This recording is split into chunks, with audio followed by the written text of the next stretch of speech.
Hello, hello, and welcome to Simulacra Studios presents Dungeons & Dragons Acquisitions Incorporated. I am your Dungeon Master, Scott, and here are my lovely players.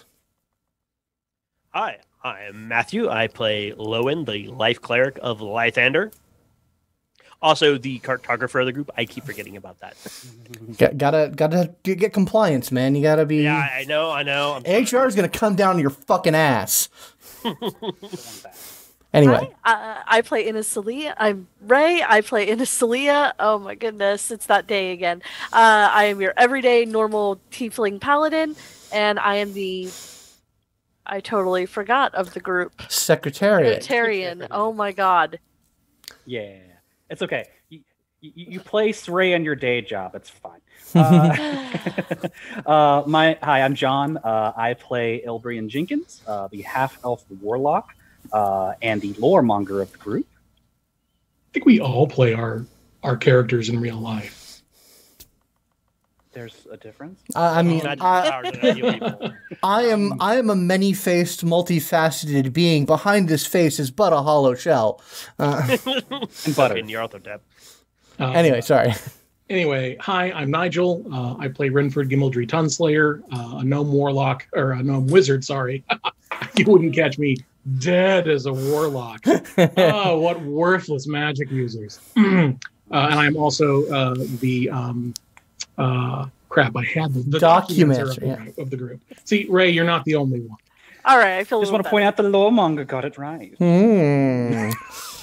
All right, so when last we left our intrepid heroes, they were in the city of Luskin, hunting down the reported secret headquarters of Dran Enterprises, which is the rival adventurer organization to Acquisitions Incorporated, run by the sister of Omen Dran, Portentia Dran. And yes, they had been tracking down some leads. They ran into some people who were down on their luck, who kind of pointed them in the right direction. They met with a broker of information who had an idiosyncratic way of selling information. You had to buy a fake magic ship in a bottle before she would tell you anything. But after a bit of back and forth, they eventually got out of her.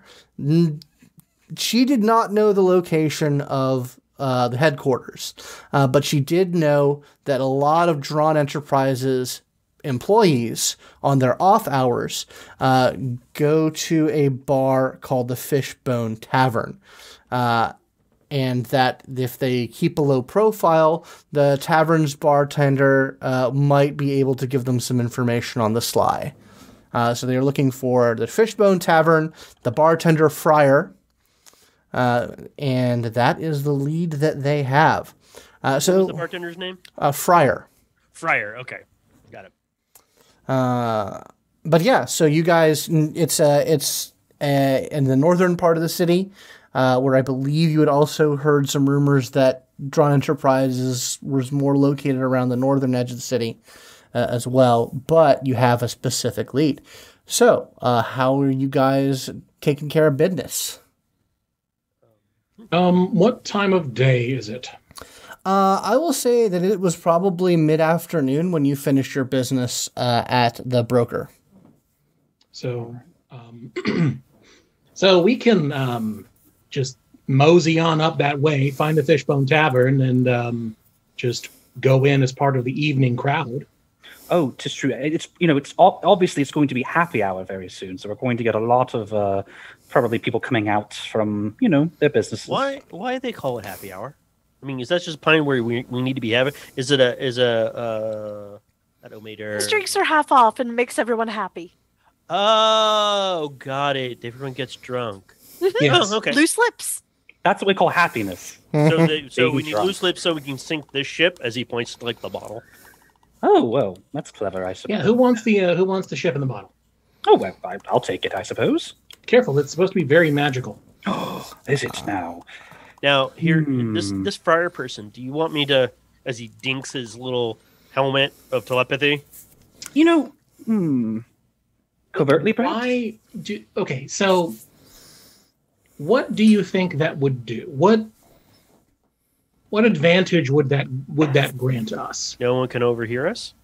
Okay. So, generally speaking, perhaps we've been needing to have this talk for a while. People's minds, there's a very visceral sense of self about the mind. And when people start hearing other people talk inside their own heads, it's very off-putting. I understand that as a Verdan, this is something that is natural to you. Mm-hmm. It's as natural as speaking is to all the rest of us. But to people who are not used to it, it can be seen as a imposition. No, I understand that. I'm sorry. I just thought it was very convenient. Also, I like the helmet. It is extraordinarily convenient. Tactically speaking, it has saved our bacon several times. It's an idiot, don't ask. And the helm definitely gives you a very good upgrade.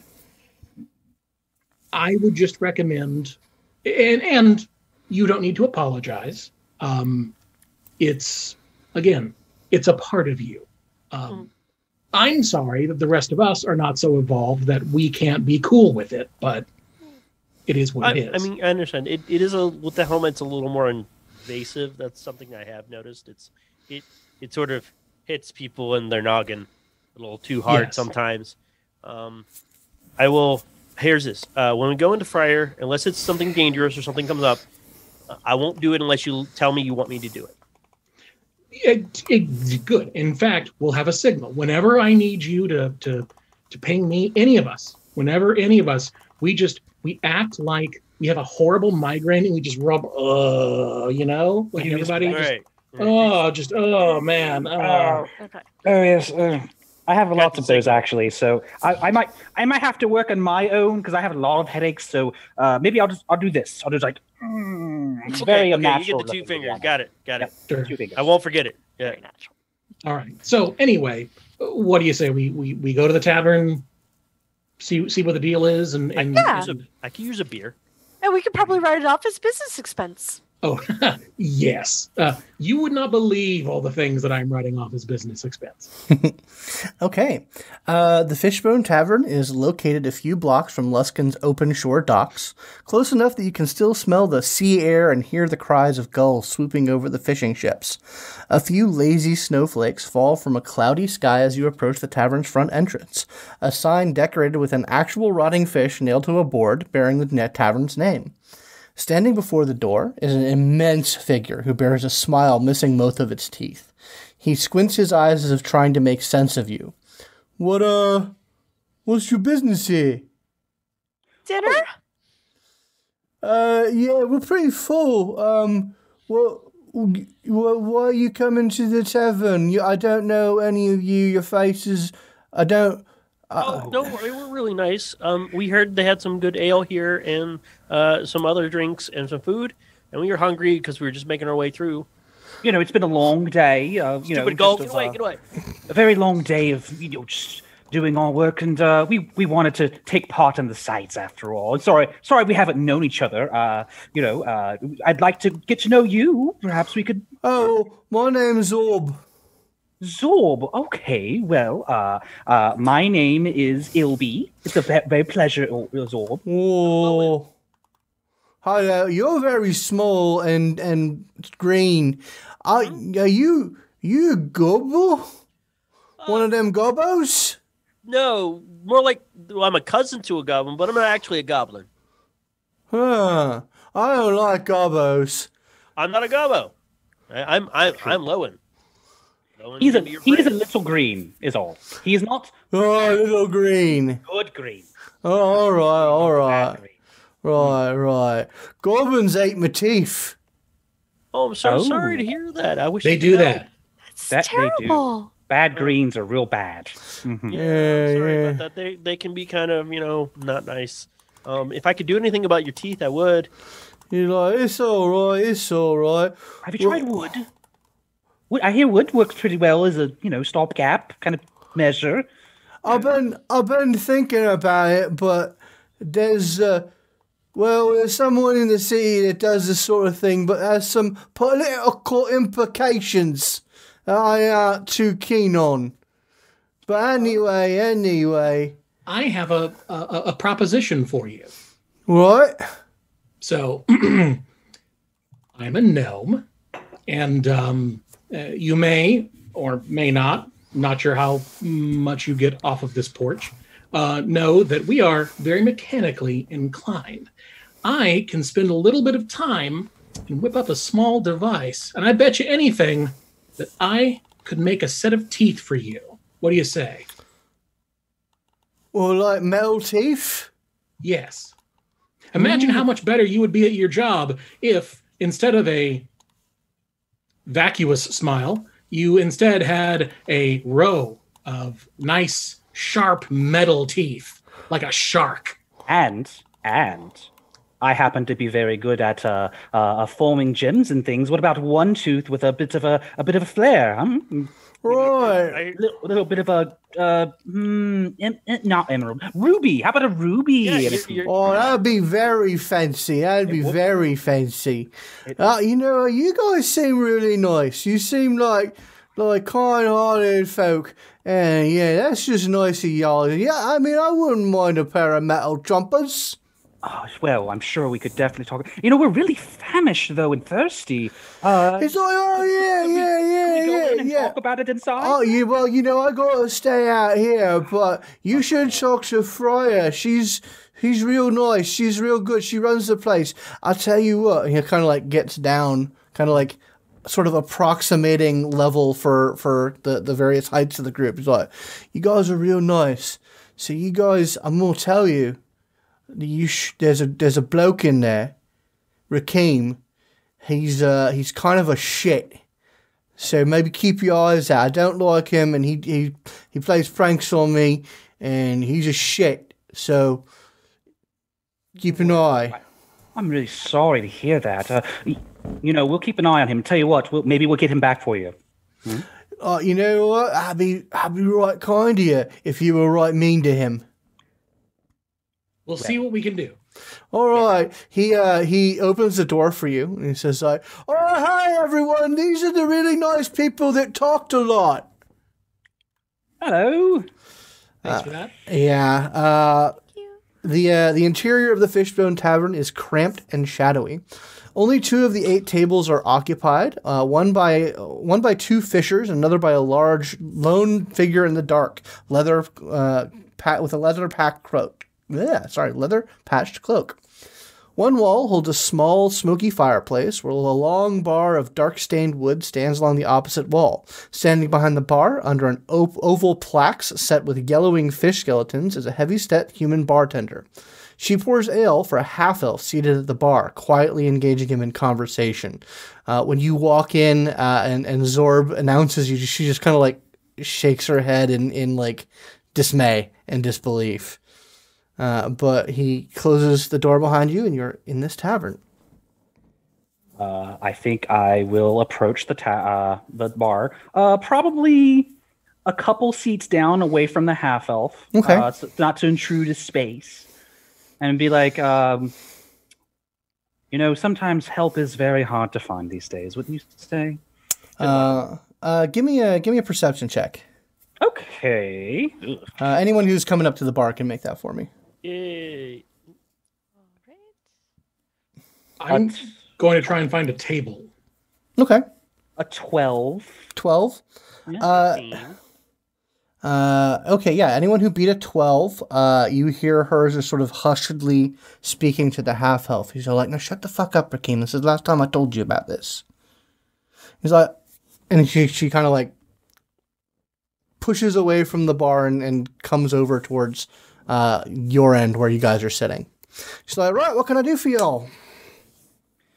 Well, I'd like a very your recommended drink in the house. First time customer, I'm sure you can tell. She got we got ale, we got grog, we got a bit of whiskey. Not the finest stocked, but we got what we need. I'll take a beer, please. Yeah, we got ale. We'll start with the ale, I think. Yeah. All right, round ales. Grog, please. All right, miss. How about you? Whiskey, please. All right, whiskey, grog, and 2 ales. Gotcha. Now we got fish stew. Oh, yes, Sounds please. delicious. What's the house fish? It's whatever we done dragged out of the bay today. Fair enough. We'll roll Any it out. fried fish? We got fish stew. We got fish Okay, too. fish stew. Sounds good. Right. Well, I'll pour you up some bowls and get your drinks started ready. And she heads over to behind the bar and starts ladling and pouring. Sound good. I Yeah. could eat. And I think what I will do basically, since you've gotten the table, since Rynford got the table, is Ilby will stay there to sort of help get some things over, like maybe like get the drinks and bring them over or something like that. And kind of just like does a friar, we assume, and then Rakim that we seem to think we are. Have they stopped talking at this point? Yeah, they've stopped talking at this point. Rakim, who the half elf who you heard her refer to as Rakim, is just kind of. He's turned around, so his back is to the bar, and he's just kind of sipping his drink, just sort of surveying the room. The two fishermen at the other table are just talking amongst themselves, a little loud, little, definitely in their cups. And eventually Friar comes back around, and she gets the drinks, get the bowls of fish too. Up to you, and says, all right, well, she asks you for some coin. It's not much. It'll barely worthy of giving the price. But yeah. Real quick, I'll gladly buy it off of you. Do you have any cutlery that you don't use anymore? Maybe it's chipped or rusted or just not any good. I don't need much, but I'm doing a solid for Zorb out there. So well, fair enough. What you doing for him? Making him some teeth. Well, that's right, kindly of you. The boy, he's a sweet boy, but man, does he did a rough job with those goblins, man. Ate his fucking teeth. Who eats fucking teeth? Goblins, apparently. Goblins. Sorry about Right. that. My cousins can get very. She's like, yeah, you might not want to go claiming kin around here. Anyway, no, I got some cutlery. If you're going to make old Zorb some teeth, whip him up some chompers, yeah, sure, you can have some. Fantastic. I've already got, I have Tinker's tools, so it's, like an eyeglass kit and then some, maybe like a little jeweler's, glass as well. And Tinker is a racial trait that I have. Racial trait that I have as a rock gnome. It lets me make 3 things, and I can make 3 different kinds of things. I can make a clockwork toy, a fire starter, or a music box. So I'm thinking that I will classify this as a clockwork toy. No, that works, yeah.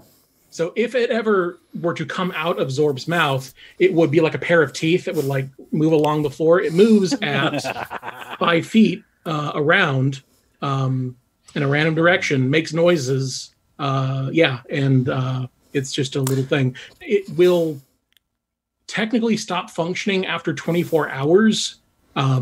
Whether you want to make that we'll see how that shakes out. Okay. But yeah, you're able to. She brings you some like old knives and some spoons, and you're able to start cobbling together this weird mechanical teeth replacement. Yeah, it's like I try to make it as like I've got some files and rasps. I try to brighten up the metal as best I can. I try to make it kind of like a facsimile of shark's teeth. Kind of like Jaws from James Bond. Yeah. So like this big dude who can just like smile and this big like shark grin. Yeah, you get to work on that. Yeah. Cool. It's called a jeweler's loop, by the way. The Thank you. eyepiece, jeweler's loop. Yeah, so you guys get your food, get your drink. The stew is actually not bad. It seems pretty fresh and well spiced. And it's a big, plentiful serving of it. So there you go. And the I'll drinks. get like another bowl. I'll order Take that another bowl of it. Yeah, absolutely. So you guys have your table. No one seems to be bothering. Fire goes back to the bar. And it seems to be kind of a quiet night in the inn. So there's only a few people here, right? Yeah, Besides us, there's only yeah. a few people. You got the bartender, you've got the half elf at the bar, and the Mysterious dude. pair of fishermen, and there's a mysterious dude. Yeah. I'm a serious dude. I'm doing this for an hour, and I suck at talking to people, so this is all you guys. I think during one... Oh, go ahead. Ray. Oh, I was just Inisalia was just gonna kind of lean in over a table and be like, so how do we want to go about this? I kind of lean in as well, and I'll kind of like, all right, so I think if that's the Rakim guy over there, I think what I will do is I'll be a bit of a foil to this table. You know, you guys are kind of like, oh, so good. And I'll be like, oh, it's stupid idiot, right? And then see if that Rakim guy takes the bite. And I think we should probably ask about work, right? You know, we're merchants, merchants that sell, what should we sell? Something that's tinkers. Like he looks at mechanical devices. Rynford making some mechanical things. We make all kinds of contraptions. Like not looking for my work, I would recommend against you bad mouthing the sweethearted giant bruiser guy in front of his employer before then asking about work. But I'm not doing it for her. I'm doing it to this Rakim guy, who, you know, played tricks on him and is very mean. So you want to distract Rakim while Inisalia and I talk to the figure out what his whole deal is. How about you talk to Rakim and Inisalia talks to Friar, and we'll just keep those two conversations on opposite sides of this room. Exactly. We have to, you know, spread out their efforts, right? So you've got your whole teeth thing happening there. You doing the whole Ruby thing or not? Oh, no, I mean, I could, I guess, but... Hey, you should give him the ruby. Good. Like, he's a nice guy, just we're busy. Fine. I'll tell him that once we get the set down, that I'll inset the ruby a little later. Just go. Okay. All right, so... I'll keep a lookout. Okay. Excellent. Okay, cool. So Ilby, you head over to the bar, and how are you approaching Rakim? So I'm approaching as I'm gonna get a refill, basically, of the ale that we just drank. Like finish it and kind of walk up, and then just be like kind of just get my refill near him, and then just basically as the bartender has walked away to maybe go grab it, he kind of goes, "Who hired that bid guy, right?" Kind of leaning into Rakim. You mean Zob? Oh, right. I'd already forgotten the name, to be honest. Very forgettable, to be honest with you. Did he really have it his teeth eaten by goblins? Who gets that done, really? You know, crazy. It's really kind of pathetic, but he did get his teeth eaten by goblins. I'm not sure how it happened. I would never let my teeth get eaten by goblins. But, I heard he is a friend. He is the son of a friend of Friar. So, nepotism and all. Oh, well, we all know how that goes sometimes. Sometimes it's all about who you know. And I guess sometimes you know some pretty lower people, as it were, Kind of give them a little wink. Yeah. So, we're just in the area. Our maker back there is looking to do some selling. What do you do? Oh, a little bit of this, a little bit of that. Entrepreneur then. I keep my pockets filled. Oh well, money, plenty of money to go around in Luskin after all. Always something. Always a shady deal to be had. And maybe if a few people are looking to set roots in the area for such shady deals, I imagine there might be people who would know more about it. Probably. Yeah. I mean, I don't make it my business to make it business for other people. It's not my line of work, but I might have had a few things here and there. If you did, it'd have to be worth my while. Course. Well, there's always I hear if people know things that there happens to be finder's fees. So I hear that can be, turned around for such things. So, well, what's your business then? Well, we are looking to well, let's just say, kind of leans in a little bit and goes, let's just say we have my friend over there pointing to the gnome. He makes some, classical objects that can, be of some use, but on the down low, they could be a little more than just, toys. If you get what I'm saying. I'm holding up like the jaws and like working like a puppet and just testing the sheer action, like a piece of leather. Shink. He kind of like his eyes go a little wide. He's like, "Well, all right then. That is certainly don't see many gnomes up here in Luskin, but yeah, I can see there might be a market for that sort of thing." I mean, after all, it would be. Sure, there are plenty of toys to go about and plenty of objects to go about, but every now and then it'd be crazy if a freak accident happened and maybe certain toys went a little wild, right? And and suddenly somebody got hurt. That it was just, what a terrible tragedy that would be. What a terrible, terrible tragedy. I need you to give me a persuasion roll to keep his interest while other things happen. Sure.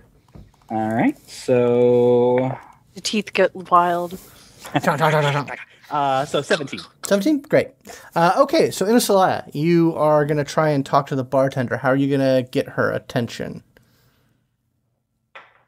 Well, because it's me, remind me, we are trying to get... She's our contact, and we're trying to get... Yeah, the information broker that you spoke to believed that Friar would know something that would help you find Dran Enterprises. Dran Enterprises. Yeah. Okay. I don't know why my brain just melted. Okay. Friar's the one who's been serving us? Yeah, she's the bartender. Okay. I'll actually finish off my whiskey and approach her with a glass and can I get a refill? She's like, certainly, love, certainly. She goes and gets the bottle and pours you another drink. So, you probably know a lot of the folks around here, right? Yeah. It's a worker part of the city. A lot of dock workers. It's people come in, like the food, like the fish. It's real good food, and this whiskey takes a. Swig of it. It's rock gut. I mean, but it'll do what's good for you. So I was wondering. I was thinking about looking for some work, some corporate work, maybe. She's like, really? You're looking for what? You looking for one of the ships? Only the most enterprising of ships. You're like,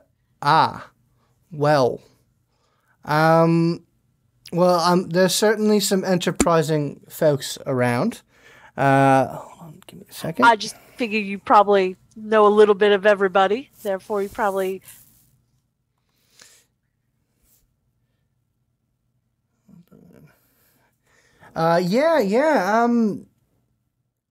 I don't know anyone that enterprising myself, but I do. Well, there might be someone I could put you in the direction of. I'm not sure though. Things are pretty. Give me an insight check. Okay.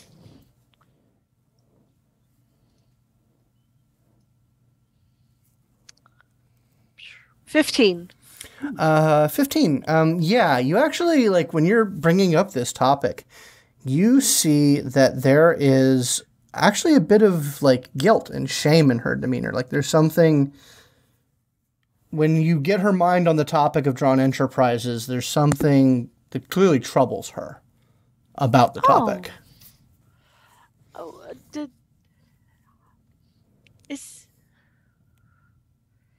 Do you need help? I'm actually a rather good listener. If you need to talk to anybody, is there? I'm sorry. I sometimes come off a bit gruff. Are you okay? Generally people have the bartender listen to their problems.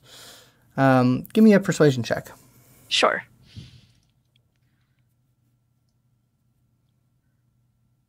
And 8, but I'm gonna 8. give it a shot anyway. It's like that must be so draining to have to be expected to listen to everybody else just pour their emotional baggage on you. Can I do insight? Can I do inspiration to redo that? Yeah, you can spend your inspiration. Okay. Ilby, give me an insight or perception check. They're both the same, so. Ooh, 20. All right. All right. Well, let's see what happens there. A 10. A 10. Okay. 10. Yeah, you occupy this guy, and he you kind of find a natural end to the conversation. Mm-hmm. He kind of shuts you down from going on. He's like, it's been a pleasure fucking talking with you, mate. You're a real nice conversationalist. I've got some things to do. I'll keep my ear to the ground as far as what you got going on. But he's like, and he puts a couple coins on the table, drinks on me. All right. Well, don't lose your eye. Lose your ear to the ground. After all, could be a lot of money in it for you. And he takes it. Lowin, you're kind of keeping Just an eye out. your eye out things. All right, give me a perception or insight check. Well, they're both the same for me, but they're all both pretty damn good. I'm going to use my inspiration because screw that. That was only marginally better. An 11. 11? Yeah, nothing's amiss. Okay. Yeah, back at the bar. Friar's like, you got a nice face. I think. Let's see. I wouldn't say that I work for Dran Enterprises, but we have a relationship. Mm-hmm. But a good friend of mine used to work for them, and she's kind of on the outs with them now. She spoke up a couple too many times about what she considered unethical business practices going on. And they sent her packing. And I'm afraid for her. Because, you deal with Dran Enterprises, you look past certain things, and the money can keep coming. But, a friend's a friend. Oh, yeah. No, I'm sorry. I didn't mean to put you in that kind of position. Is there anything we can do to help your friend? I'm really sorry. I mean, I can look for business elsewhere, but yeah, friendship, that's family you choose. That's the most important people. Yeah. Well, I mean, okay. It's a little more complicated than I've let on. I kind of, the money was too good, and I kind of gave them the last bit that they needed. So I'm not feeling great about how it shook out. And I've heard word on the street that they're gonna bring the hammer down on her pretty soon. Oh gosh. Have you been able to reach out or have somebody call? No, she won't talk to me. She's she runs a little shop, bit further down the way, called the Peg and Hook. She's a prosthesis, Oh, okay. Bloke gets an arm chopped off or loses a leg. Yeah. She's got some novel ideas about that sort of thing. But her name's Arla, and I don't know. I don't feel good about how things shake down, and I don't like what I'm hearing about how the company's going to be dealing with her.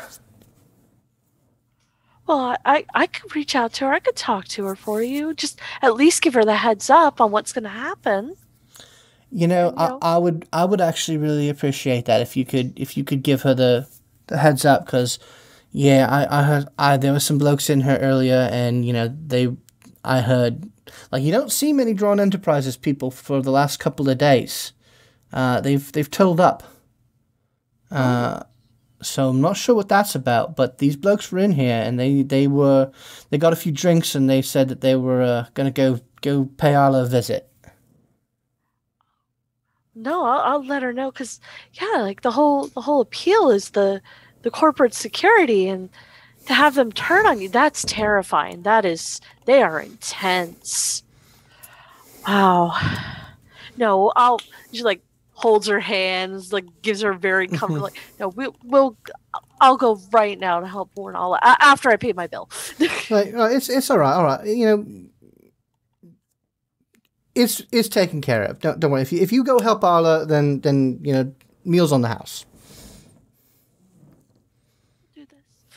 Like just tight squeeze and like Inisalia like starts to turn back. Her eyes are like watering, like trying to hold back tears, like trying to ship the story. Yeah. Rynford, you're able to put the finishing touches on your little clockwork masterpiece. Yeah. Tum tum tum tum tum tum tum tum tum. Oh yeah, like okay, so like it's adjustable, so it doesn't matter what size his face is. Like it's got springs, so it can like widen or narrow. It's got like it's way too over engineered. There's like spring work inside of it to give it like far more body force than is absolutely necessary. It can cut through bone. Like it's just, you know, I have inadvertently given this man a terrifying weapon. I see.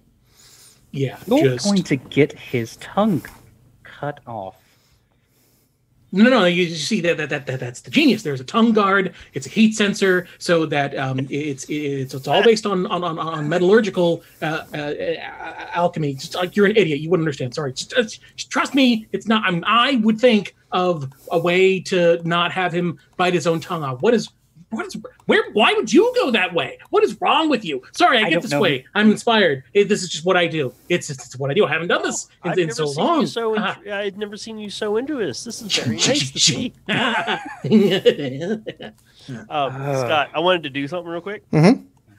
Because I'm just walking around doing stuff, I'm actually going to use my helmet for the alternate version of Detect Thoughts, which lets me I basically get the sense of anyone who has an intelligence of 3 or higher that are within 30 feet of me.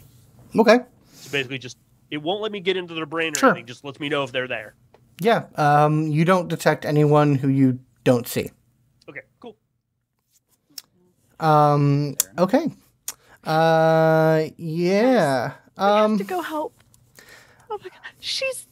Her friend is in danger from Oh, Inisalia, are you okay? What happened? Did they hurt you? No, it's a touching story of friendship, but we have to do our part. Kind of smell your breath a little bit and be like, "Are you drunk?" No. Oh, glass is empty.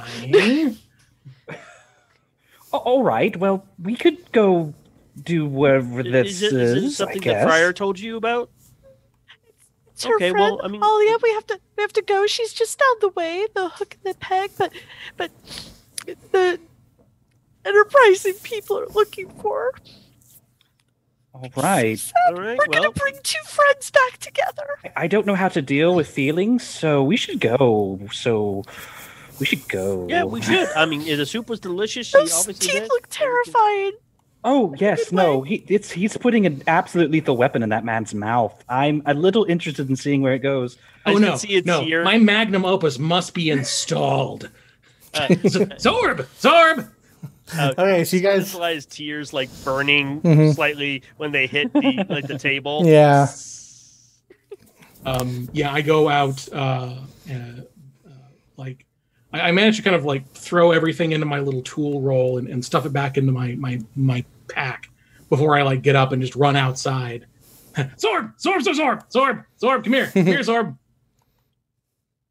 You're like, oh, what's up with this? What's going on now? I hold, like, you know, I hold it up to him, so it's comical. It's like, here, put this in your mouth. You're like, oh, all right. And he like tries to put it in the wrong way. Turn it around. And like, there you go. And like a terrible mechanical cacophony goes off in his mouth as this thing auto adjusts to the contours. He's like, oh, I feel bad. And he's like, just relax. There chomp, you chomp, go. chomp, chomp. Oh my god! It's like his like, there's a little like, when he moves his mouth, there's like a slight sound of like ringing and scraping from the mechanics. So his voice is a little distorted from it, but like, well, now I can go and eat the gobbo teeth. You very well could. I will say, make sure you get someone to take a look at it in maybe a week, just to make sure that everything's on the up and up. It might require some regular maintenance, but it shouldn't be expensive. But yeah, just have fun with it. Don't bite off anyone's arms that you like. Right. Oh, you're a saint, you are. Oh no. Yes, a tiny little saint. No, I'm just I wanted to thank you. I haven't touched my tinker's tools in months, it feels like. So thank you for providing the opportunity. That's a weird way of saying that. I'm sorry. I'm treating your personal tragedy as an opportunity to have fun. That is. But really you're also helping them. It's good to feel good. It's good to help people. It'll be pat Rynford on the shoulder and be like, okay, maybe we just go, perhaps, No, let's go help more people. Great. All right. I can't wait for him to have some poetic justice. Really, I can't. You really need to let us know how that goes, actually. But yeah, we should go. We have a friend to deal with, right? Okay, you guys. The barkeep friar tells you where the shop is exactly, so you guys are able to head there quickly. And as you guys show up, you go ahead and go into roll 20, if you would, please. Okay. Aha! You find a street and a shop. And as you are sort of rounding the corner, you see 4 people. 3 halflings. Hold on, let me put them on the map. Let's see. Let me just double check real quick. A female human and 3 male halflings are about to head into the shop, and I would like everyone to roll initiative for me, please. No. Yes. I bet that's them. Very well. Awesome. That's exactly what I want to roll. Oh yeah. Oh. Let us know when you want numbers. Give them to me. Rynford, 15 for Rynford. Okay. Ilby? 21. Nice. Inisalia? 8. Okay. And Lowin? I beat Inisalia. I got a fat 3. Fat 3? Oh, boy. Well, a skinny 3 isn't worth anything, so. Okay. Heavy armor goes last. I will let you guys go ahead, and you guys are coming in around here. So you guys can move where you want to be as you come around the bend. Like I've got you grouped in a certain way, but if you guys want to be different, no, you're still in you're in that group, but I'm letting you rearrange yourself in that group as you all sort of collectively come around the way. Yeah, that's fine. I feel about right. That's about right. Okay, all right. Ilby, you get to go. So what is it that I'm actually seeing them doing? Like they are so the sorry. So the entrance is, hold on, let me the entrance to the place is here. This line I just drew, which you may or may not be able to see because I'm on the GM layer. Yep, I was about to say that. There you go. There you go. That right there. That is the door to the shop, and they are all on the little stairway leading up to the entrance of the shop. They look like they're about to go into the shop. Okay. I mean, do they look armed or otherwise? Oh yeah. They look armed and like they have hands-on weapons. Mm-hmm. They look give me an insight check. Yeah, sure. 0. I rolled 0. Ooh. Okay, On yeah. a 1 to 20, man. No, they're just people with hands on their weapons, and that, it's Luskin, so that seems right. They just must be patronizing the shop. But anyway, a greeting. yeah. Sure. I think, honestly, with that in mind, I'm probably just going to approach pretty casually then. Okay. So I guess basically I'm just going to, hold my action for everyone. I guess I'll just go forward. So Yeah, you'll take your movement. I'll take my movement, kind of go forward. I guess that's 30 right there. And just kind of walk up to them and kind of be like, oh, hello. Are they open, actually? Are they open, actually? Like,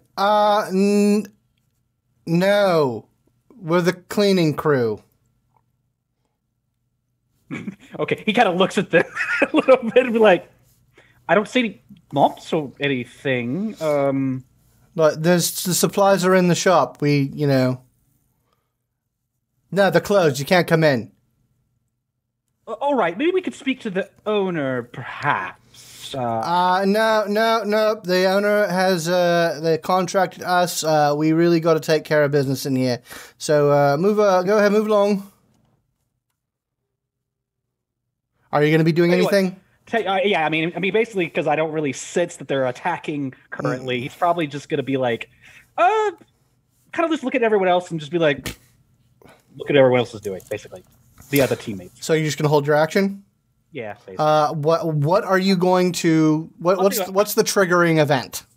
I think so. Then we're ready in action. Then I think the ready action is if any of them turn hostile to us. Okay.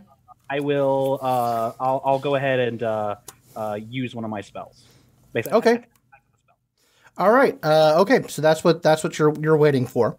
This halfling heads up. He opens the door and heads into the shop. And I will make him go away. The next is 16, and this halfling follows in. And then it's Rynford. If you'd like to make an insight check, go ahead. Yes, I will do that.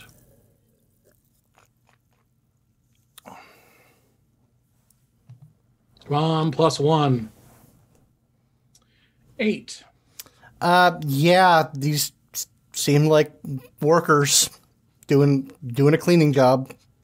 Derp.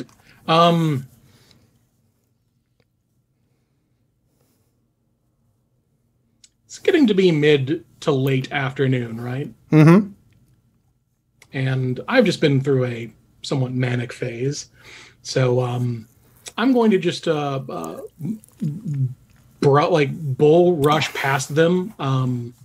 Not in a combative way, but just in a I don't have time for this shit way. Okay. All right. Well, you got your movement, so yes. Let me see if I can see the grid. Hang on. You can always do the the ruler function. Let me try to do that. So you're just going to Karen them. Yes, I'm going to channel my gnomish Karen. That's 55 feet from you right here. Yeah, but if you want to rush past them, you could use your action to. I'm gonna dash. Okay. Yep, nope, sorry, don't care, and I'm just gonna run. Okay. All right. Give me a athletics or acrobatics check to try and get past them. Okay. And I will roll for these two that are still out here. It'll be acrobatics. Okay. 16. Okay. Nice. Let me see how they do against. Could be worse. That's pretty good.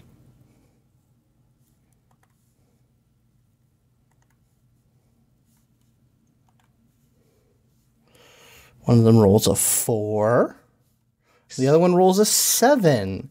So yeah, Nice. You are able to get your way in. And I will go ahead and reveal what's going on in here.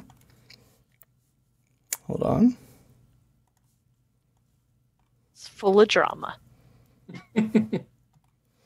You roll past them into the doorway. I'll actually and you see these two halflings are approaching with daggers drawn to this woman here. And hold on, give me a moment. I will reveal what this woman looks like to you. Give me just a moment, and I'll show it to the stream as well. Let's say the icon, she looks exactly like all the others. Yeah, that's because that's... Oh my god, it's pod people! We are Susan. We're all Karen now. Oh, we'll be Susan. Great assimilation. Oh. First Luskin, then the rest of Faerun. And this is Arla, who is at the shop. She is a human, and she has replaced. She's got a peg on her hand and a hook on her leg. Oh, god damn it! Nice. She has some strange ideas about that, but yeah, you see these two halflings approaching the woman in the back with knives drawn, and she is like crane kicking up with her hook leg, defending herself. Whoa, sweet. But that is, you took the dash action, so unless you can do anything on a bonus action, I think I can call out. yeah, you can role play. Let me make sure. Bonus action to role play. Oh, 2-weapon fighting. Nah, that's not a thing. Yeah, I'll just call out. They're not a cleaning crew. They are trying to murder her. What? Well, why would you lie about that? Oh, well, probably because you want to murder her. That makes sense. Okay. I say this as I realize I am literally in the middle of like all of them. And your two fighter people are back there. Like, Yeah.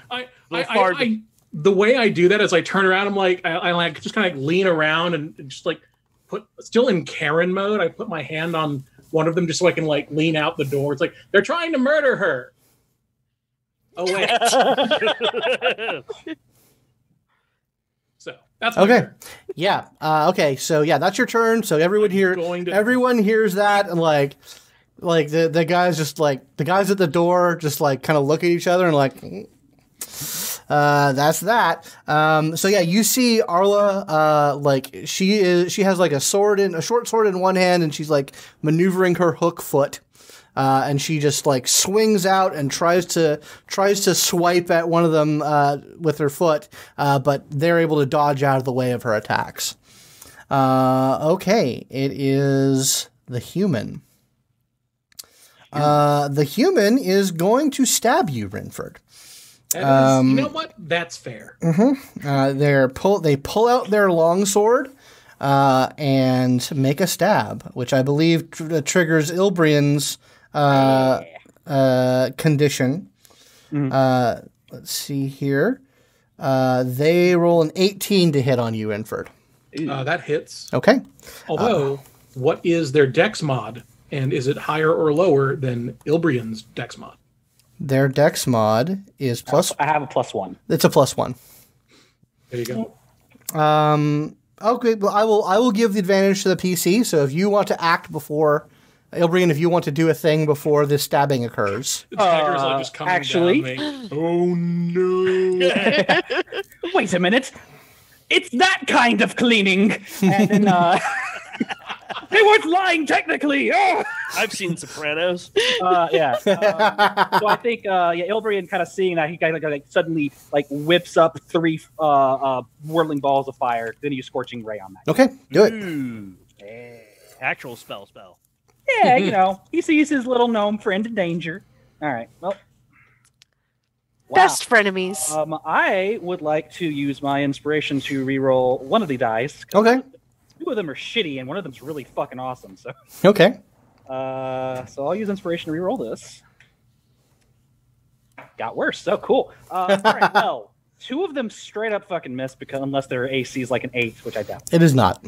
Cool. So one of them's a critical hit. Ah, okay. Well, that definitely You hits. hit them twice.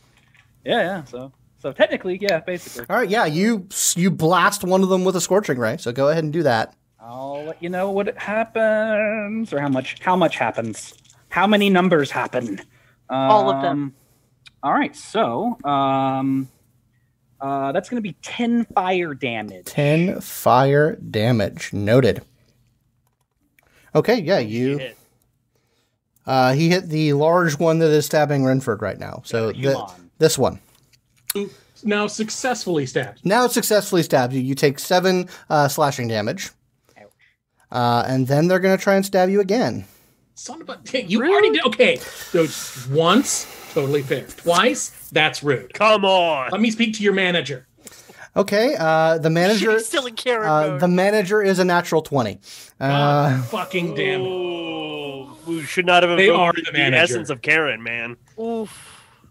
You know what? In the cultural zeitgeist of the moment, that's fair. That's fair that I would get critical. He just she just digs the sword like down into your shoulder, like past your collarbone. She does 18 points of damage to you. Are you still up? Barely. Okay. All right. Like, it's a very cinematic thing where she just like stabs down and you just see this gout of bright arterial blood arc up over. I got good internal pressure. Well, you've I been am- very Seems a pumped little up. high for that. You might want Yeah. to ease off the salt. I am screaming. Okay, Inisalia, it's your go. Hustle. Inisalia, I think he's a blood fountain right now. Could we help him, maybe? Yeah. Get here with 25 feet. If I go, okay, and that is... Yeah, I'm gonna need you to make if you want to get up to there from there, like if you're trying to attack this guy, Yeah. let's see here. 30 feet is there. And Yeah. 30 feet. I should be able to make it Yeah. right in front of him. Yeah, you're fine. Yeah, that's cool. Yeah, you can make it there and do a stab. Yep, that is exactly what I am going to do, because Highly recommend. don't beat up on my buddy. Nobody else hurts You my have to friends. feel the smite. Alright. And the slashing. Come on, guys. We're level 4. We can do this. We can totally do this. Alright, let me roll the hit. Where is the ruler tool? 17? You see that circle with a little line in it like a Q? Yes. 17 hits exactly. Ooh, Ooh, alright. that's a tough AC. All right. That's Yep. neat. Okay, thank you. Sorry. Alright, well now... I like the technique of when you exactly hit it, you get to know their AC. Like that's mwah. 12, and I'm going to use my bonus action. Okay. Get some smite action. The searing smite. Searing smite, yep. So Sear I got mini 12 there, and we're going to use that. Got to sear that like a nice filet mignon. Yeah. 2d6. Okay, so I actually have to roll a die for that. That's fine. I was getting spoiled with my auto rolls. Yeah, it's pretty good. Okay. So that is a total of 13 damage. Oh, wait, 2d6. 16 damage. 16 damage, not bad. Okay, so okay. Yeah, you slam into him with a shocking light blast of light. Catch him across the back. Good hit. Leave Rynford alone! Okay, this halfling heads in to the building as well. It can get an opportunity attack from Rynford, and Inisalia can get an opportunity to attack if you so desire. So hold on, Yeah. let me bring this guy back, as he is leaving both of your threatened areas, so both of you can get an attack of opportunity on this halfling. Yes, I will lash out with my dagger. 15. That hits. Oh, wow. 3 damage. Okay. All right. I'm going to go for a sword swipe to the leg, kind of Okay. hinder them. And that is a 19. That hits. And 9 damage. Okay. You Land. you whip at him as he goes, and hurt him mightily, but he does get into the building, and then he is going to attack Arla. Does hit her. Would you believe we're here to help you? She is occupied at the moment. I know. Very much. Hold on. Let's see her kickies.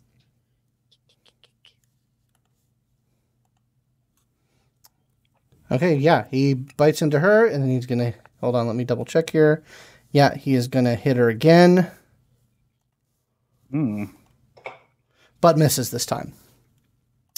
Okay, and then it is gonna be Lowin. Okay, I'm gonna move here. That's my 30 feet.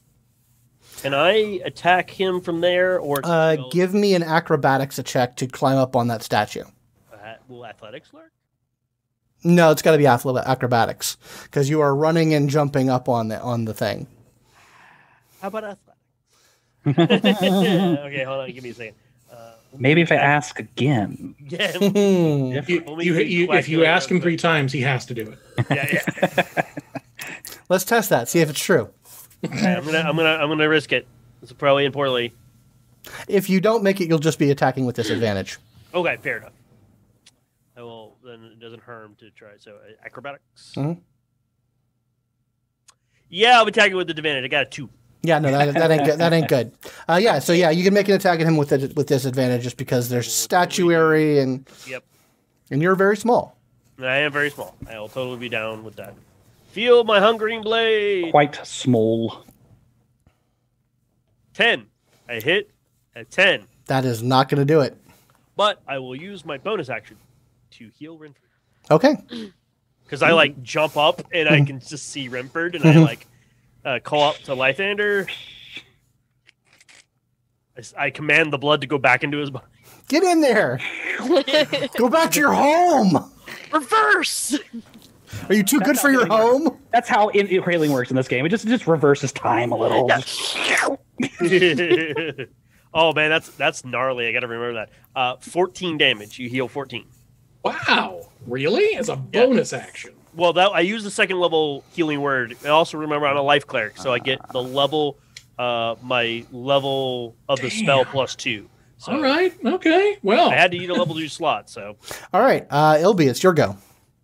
Okay, well, he'll be, realizing his fireballs aren't quite working. I think, get in there, helper. Oh, yes, right. She is being, yes. 2,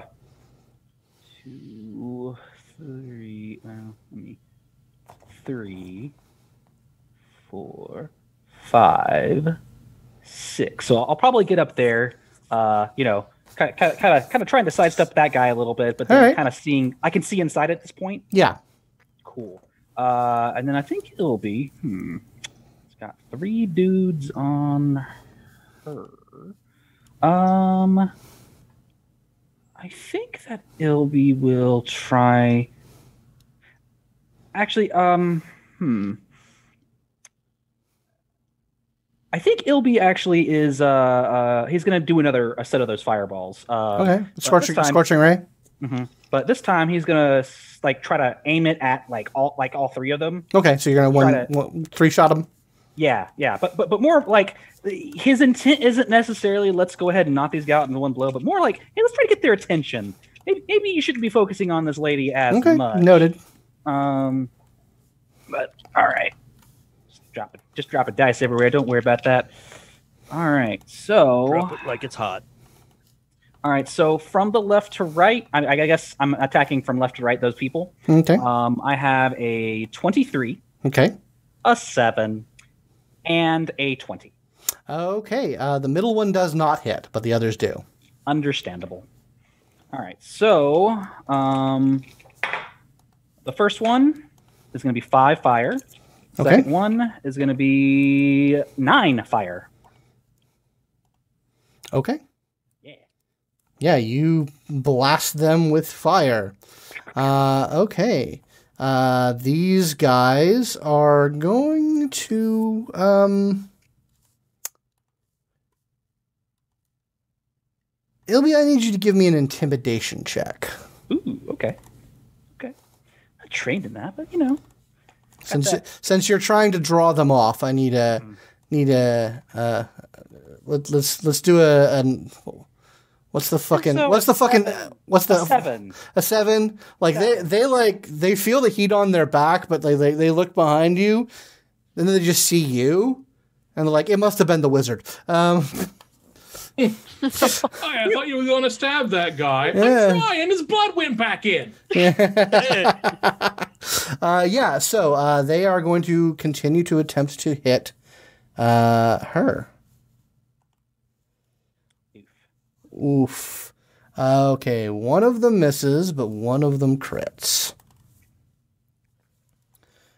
So... Not looking so good. 10, 15, 20, 25, 30. Yeah, you can make it in there. You're gonna take that attack of opportunity. They are... Yar. Dang it, hold on. Stupid roll 20. 8. Yeah, one of them goes in and rocks her. The other one, hold on.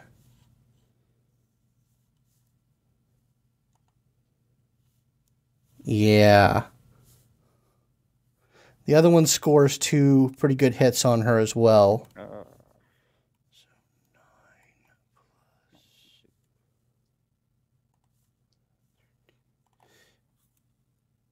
Yeah, the other one really gives it to her. So they like one of them misses once and then just like digs their sword into her kidneys. The other one just sort of like gets 2 like stab right in her chest, and she is very hurt. Oh, it's not looking good. And that is going to be Rynford. Man.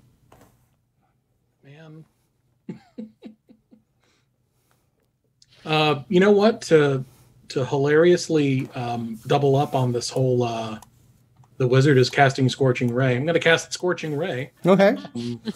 Nice. And yeah, I'm going to... So just to make sure, there's 3 bad guys attacking the one person, Arla. Okay. So yeah, I'll do the same thing. 1 per each. Okay. 1 ray per each. All right. Roll 20. How good are you at dealing with Scorching Ray? So... Those that'll find out. 13 for the first hit. Okay. I'm just going to go from left to right. Okay. So the first one is a 13. Okay, that hits. The second one is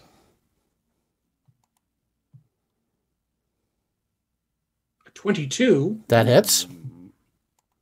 And the last one is a 26. Those all hit. So So what's the damage for the first one? 3. Okay. 8 for the second. 11 for the third. Nice.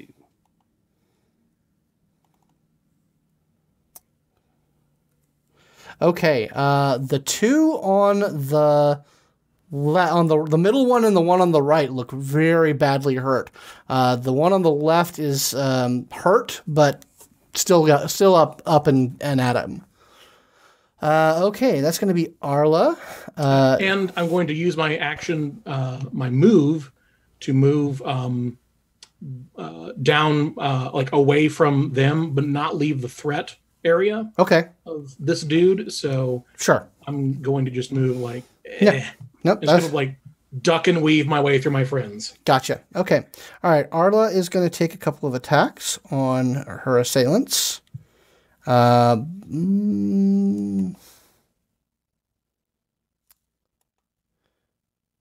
unfortunately does not hit either of them.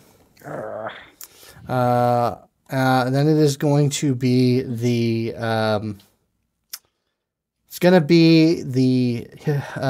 human who 5 damage. What? Searing Smite Oh, okay. at the top of their turn. So that's another 5 damage. Another 5 damage. Excellent. Okay. Noted. All right. They are going to make a stab at Ilby. Ilby's within 5 feet. He is within 5 feet. So it'll be so they get disadvantage. Are you going to be using that ability? I am. Protected. I Okay. am. Then Is that a bonus action? It's a reaction. It's a reaction. all right. Well, then he misses. And then he's gonna stab at Inisalia because that was not fun. Wait, you're doing what you're supposed to be doing. Yay! He does hit you, and he does 7 slashing damage to you. Okay. And then it's Inisalia's go. 7. All right. Let's see. So I can. How's the human looking in front of me? The human is looking hurt, but not impaired. They look pretty tough. Okay. A tough boy. Tough girl. Tough girl. Apologies. Right. I think I'm gonna basically just go and like to try and push them out of the way, and just go right in. Don't forget. Remember, if you attack him, you can use your bonus action with your shield to shove. Because you have that feat, right? The shield master feat. I did not take that. Oh, I thought you did. Nope. Fair. So you're gonna try and get. I've got shield master evasion. No, that's all. That's a part of it. There's the shield master. There's a couple things that shield master does. Oh, you're right. Shield master shove. I see that. Yep. Yeah. All right. Shieldmaster Shaw was my DJ name. All right. Actually, she'll kind of like lock eyes with you, Lowin, and just kind of like nod to the inside, like kind of to indicate. Yeah. And because you can do the healing way better, and I'll just like go ahead and refocus and take another slash in action. Okay. You guys, are you attacking the human? Yep. Okay. You can knock her down first. Then you get advantage. Oh. That's one of the big things people use that shield feat is, you're now prone. I'm going to get advantage on all my attacks, melee attacks now. Yep. Okay. It's a dirty way to So fight. is that a contested athletics? You just do it? I don't. I take the action on your turn. Use a bonus action to. I'm trying to find it. It's the shove action, which does involve a opposed roll. Of athletics? Yeah. I believe it's athletics versus their acrobatics or athletics, whichever they prefer. Oh, I want to do this. It's you really all want good. me to do Actually, I will do that. Okay. I think it's...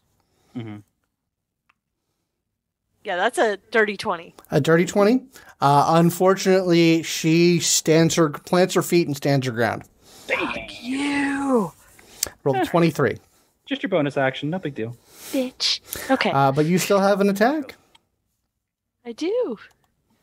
Well, yeah, so I'll just go ahead and still, obviously very upset, and she'll just, slam, completely in on the sword to her chest, and see how that goes.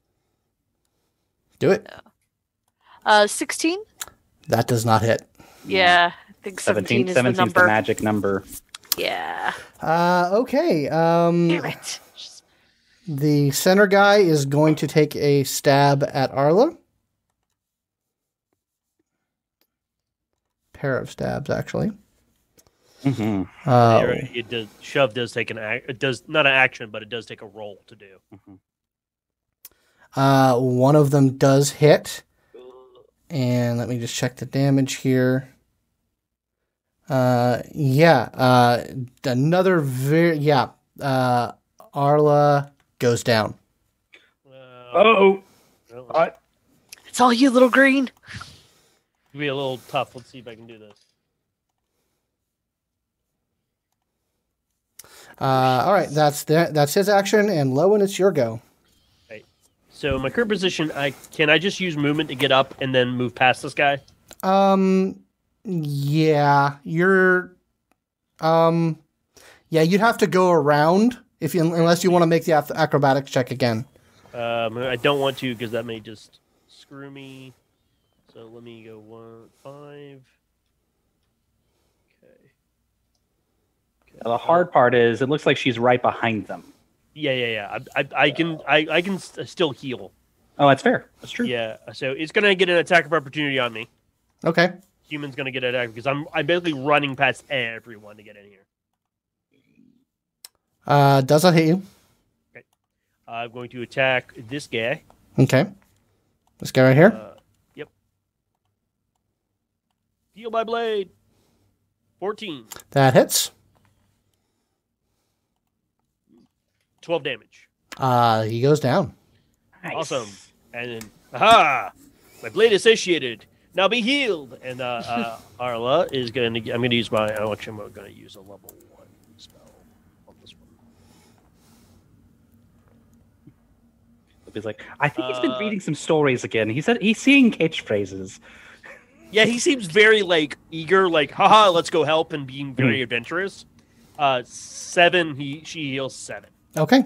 She breathes. She catches her breath. Friend, let's go. She's like, I have a complicated relationship with the gods, but all right. But yeah, she stands back up, and then it is going to be Ilbreyan. Yeah.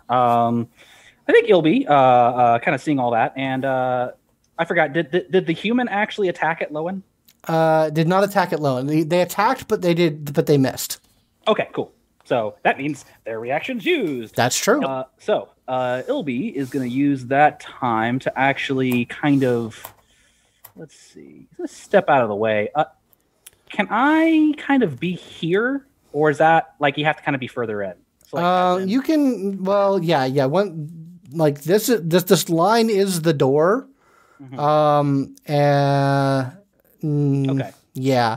No, that you'd be in the wall there. I gotcha. Okay, cool. So I think he'll kind of rush in, and then as he's kind of going, before basically I get in their threat range, he's going to then pull out, one of his little snow globe trinkets, enchanting them, and then he's just going to toss it at them, trying to crack them over the head. Okay, which one? All right.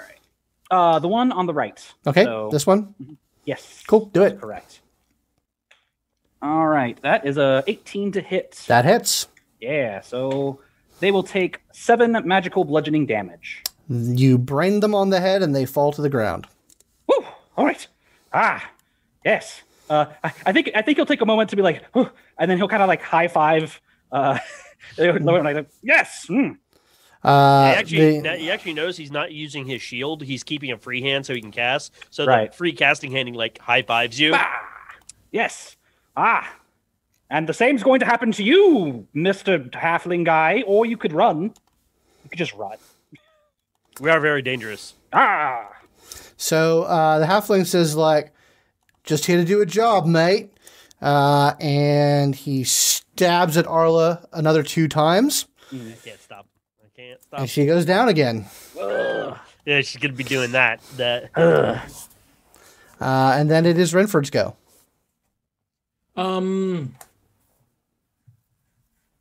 So there's still the one right in front of me. How rough is the halfling looking deeper in the room? Beaten, bloody, but still pretty up there. Okay. I am going to cast Chromatic Orb level 1 at him. Okay.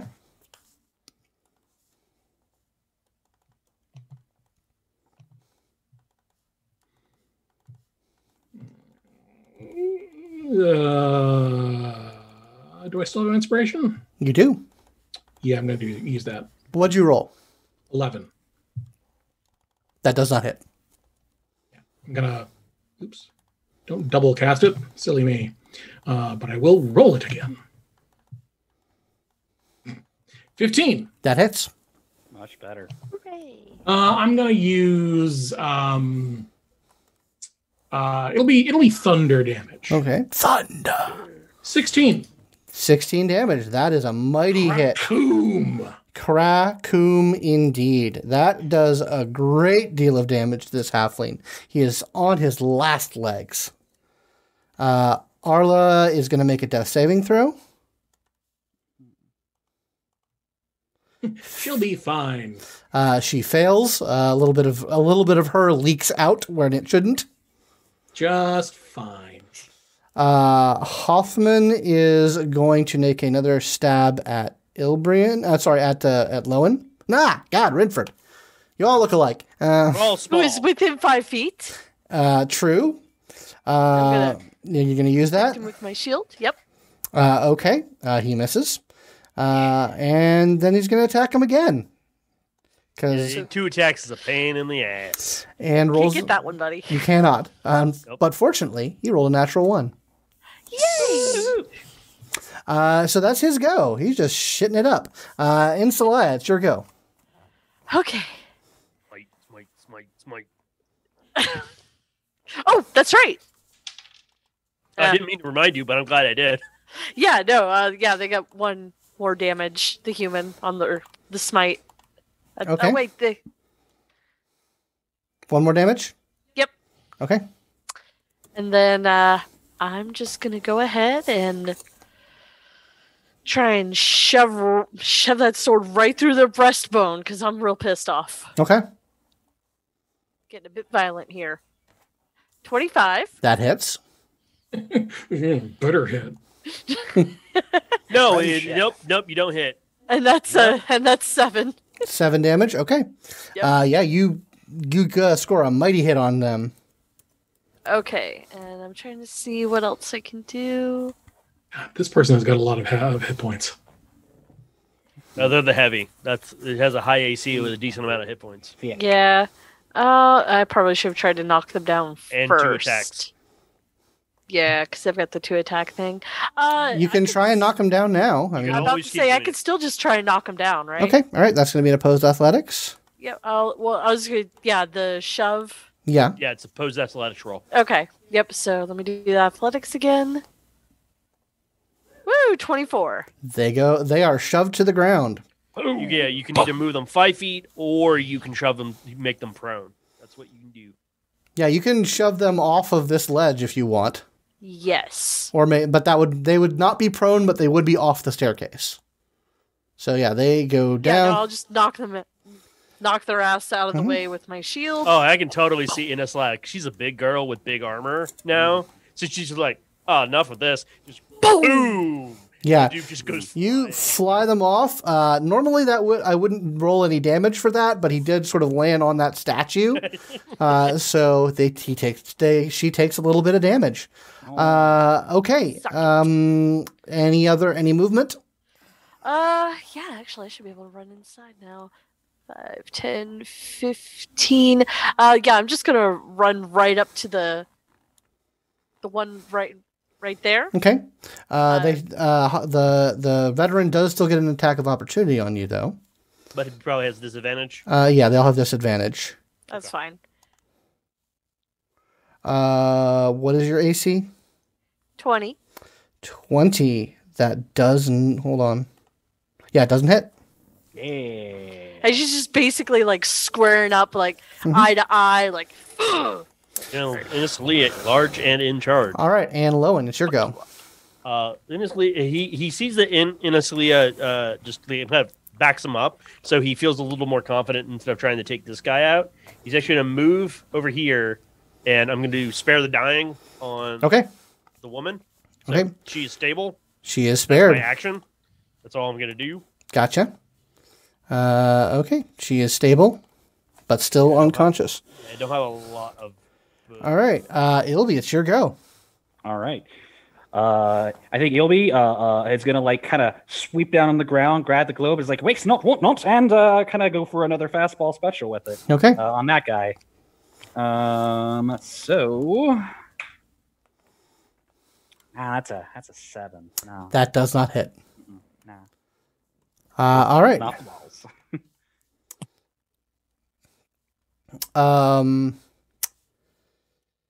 Yeah, the halfling is all like, you know what?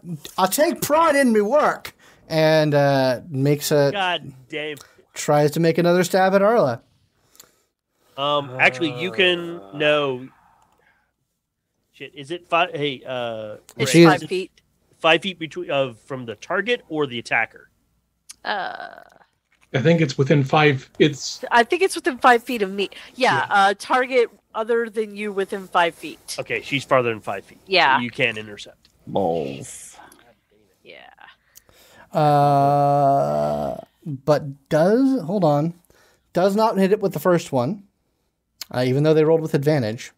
Mm-hmm. Does hit with the second one. Yep. So she is back to being dead, and that's going to be a failed death save on her as well. Rynford. I need to die. Is you go. Yeah. I'll follow that up with a second chromatic orb of thunder. Okay. At the dude what is doing the stabbings. Okay. Big guy or the human or the halfling inside. Halfling. Okay, yeah. Gotcha. 17 to hit. That hits. Mm-hmm. I like how we like the halflings are more dangerous than the human was. Like I mean, that human's still up. 13 thunder damage. That kills it. ugh, thank you. So yeah, just like another just like crackling orb of sonic energy smacks into their face and explodes it. Arla makes a death saving throw and makes it. Okay. So that's 1 failed, 1 success. And then Hoffman goes. Hoffman is going to take half his movement to get... yeah, he's not prone, so he'll just come up around. And he will stab at Rynford. Sorry. Ugh, names. Because you're right there, and he don't like you. What's your AC? 13. 13. Hits exactly. You just gotta get the horns. Don't you have a war mage thing? I armor. do. Yeah. Yeah, I remember. Arcane reaction. deflection. When I'm hit by an attack, I can use my reaction to gain a +2 bonus to my AC. Okay. Yeah, are you going to use that then? I will do that. Okay. Hell yeah. Okay, but he is going to try and hit you again. Son of a bitch. And rolls a 19. Do you have That doesn't. shield as well? Huh? Does Rynford have shield? The spell shield? No. We need to get that for you. Regardless, that is going to be a 23 to hit, so that is going to be 7 slashing damage I on get you. it. 7 slashing damage. 7? Are you still up? Yes. Okay. All right. Scar. And then Inisalia.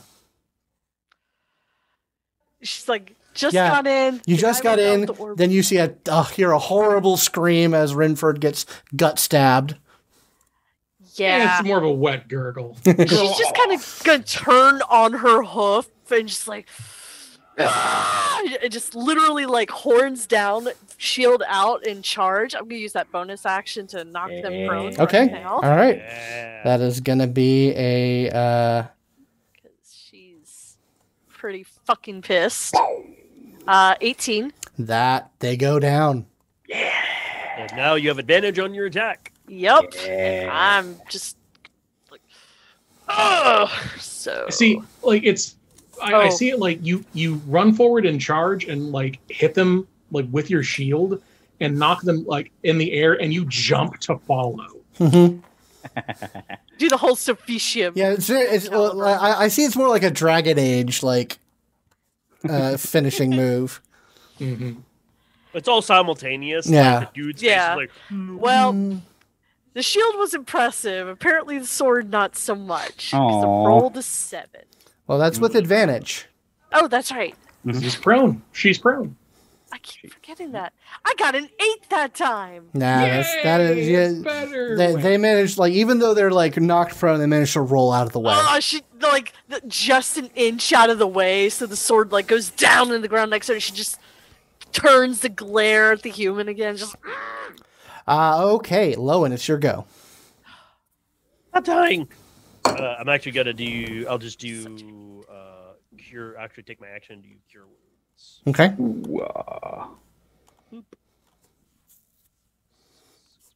Take 9. 9. Whoop, and she's like, ah! In this lead, you need to move down. Stay alive. oh yeah, I do. Move, and then I'm also going to move down here too, Okay, so I can back them up. gotcha. Okay. I'm fine. Don't worry about me. Ilbreyan, it's your go. All right. Well, Ilby is kind of looking at it like, first of all, kind of looks towards Lowin a little bit and be like, apparently she's really serious about friendship, man. And he'll kind of go down here and I think Ilby is just kind of look at his friends a little, kind of look at this person, and basically just like get out another trinket, probably like a really hefty looking mug. And basically he's gonna look at them and be like, "Look, job's done. I think. How about you just put the weapon down?" And I think he's gonna ready an action to basically well, give me an intimidate roll. Yeah. If I'm willing to also do a cantrip, can I get advantage? Basically, I have. That'll be your action. I mean, yeah. So you won't be able to hold action. That's fair. All right, I'll just make the roll. See what happens. You're charismatic, dude. Man, I just can't do that intimidate roll good enough. It's a 12, but you know. Yeah, like she just like. She's like still on the ground, but like clearly like active and ready, and just sort of eyeing all of you and say like, "Y'all are tough, but you don't know who I work for." And that's your go. And Rynford. Well, okay. If you didn't take your action, are you still holding your action? What, me? Yeah, you. Yeah. No. Well, I think at that point, then Ilby is just gonna like. You're just gonna attack. Yeah, basically, he's just gonna like, because usually you don't get a benefit from attacking a person who's prone with the range weapon, but if you're actually on top of them and they're prone, then you do get that. Cool. And so he's just like really just like try to smash their head. Cause, do it. Okay, sure. All right. That's not gonna hit. It's a 12. Yeah, no, it shatters next to her head. All right, Rynford. Oh, I love that mug. I'm going to move away, hoping that the fact that they're prone will give enough disadvantage that I don't get hit. Do they get disadvantage when they attack from prone? With melee, yes. Okay. They can't really make ranged attacks either. So. Okay, well, they are going to take an attack on you. Yep. But it is going to be at disadvantage. And misses. Cool. And then I will spin on my heel, and since I can only cast cantrips because of my reaction, I'm going to firebolt her. Okay. For, I'm pretty sure, 24 hits. That does. For 4 damage. It was on 9, and then it flipped over to 9. Oh, yeah. You send a bolt of fire that just fucking nails her, but she's still up and she's still active. Arla is going to duck. And I'll call out behind her. It's like, stay down, stay low. Yeah, she ducks behind her her workbench and like starts to like she has medical supplies here, so she starts to bandage her own wounds. That's her go. Hoffman will stand up. Her name is Hoffman, by the way. Smite. Okay. Damn it! 1. Okay. Takes a little bit of damage. And then is going to attack Ilbreyan. Damn it, you're not in 5 feet. No, Hoffman has learned your trick. Yeah. Targeting things away from you. Yeah. Bitch. And that is a natural 20. Cool. Oh.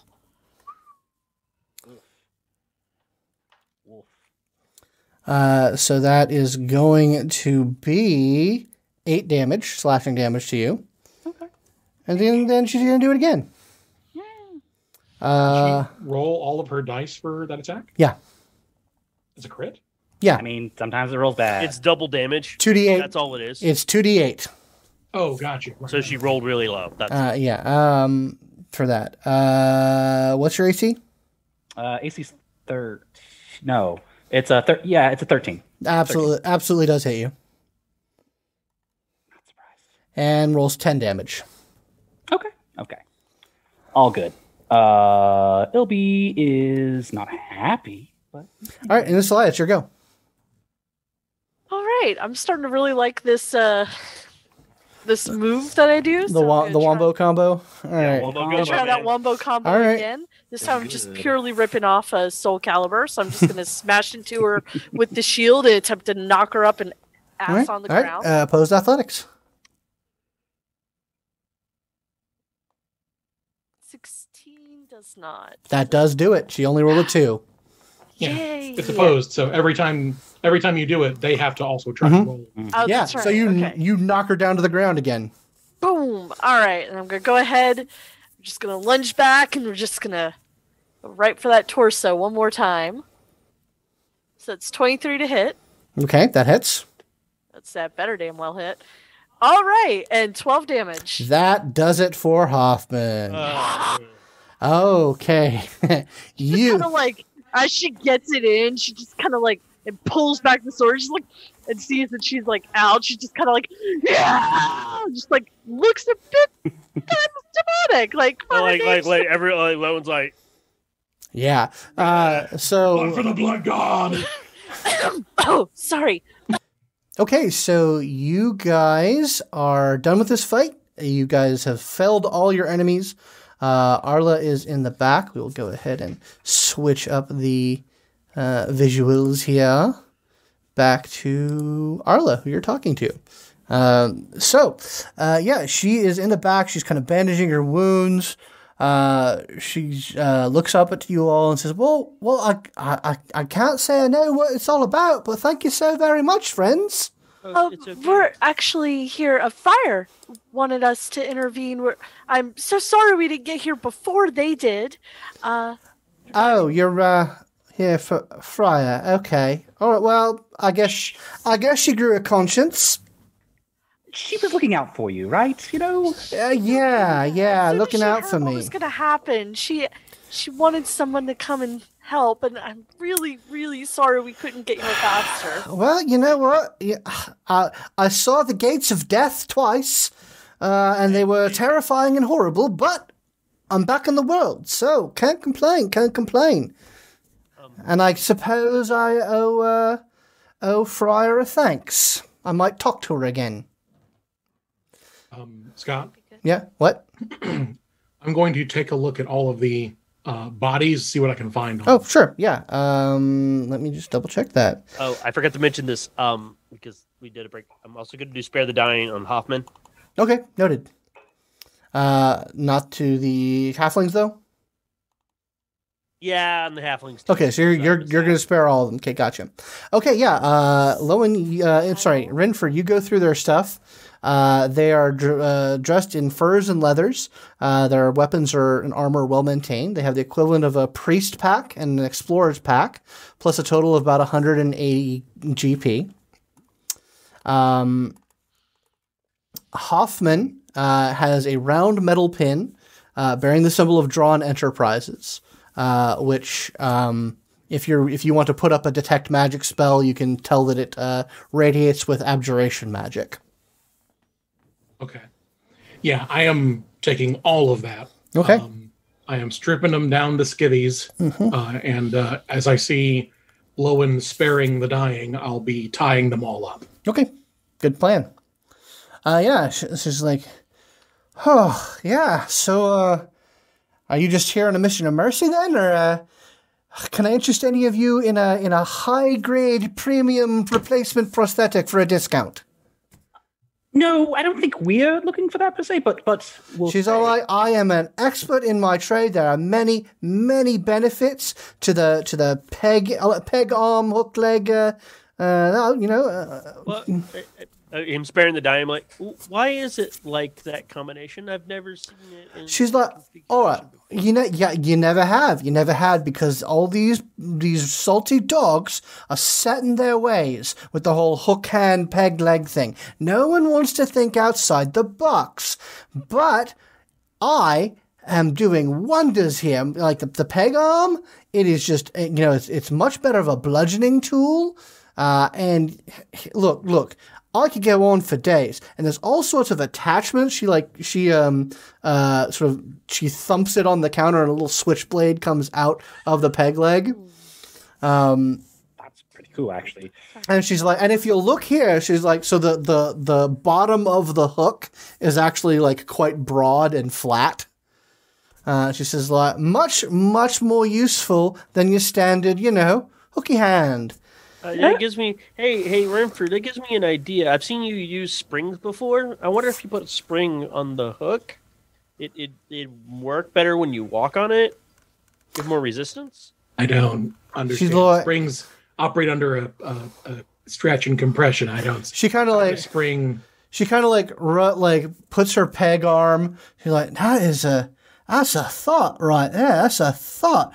She's like, yeah. She sort of absent-mindedly goes over to a bone. Puts her hands on a bone saw, and is all like, I was looking at that with halflings. Yeah.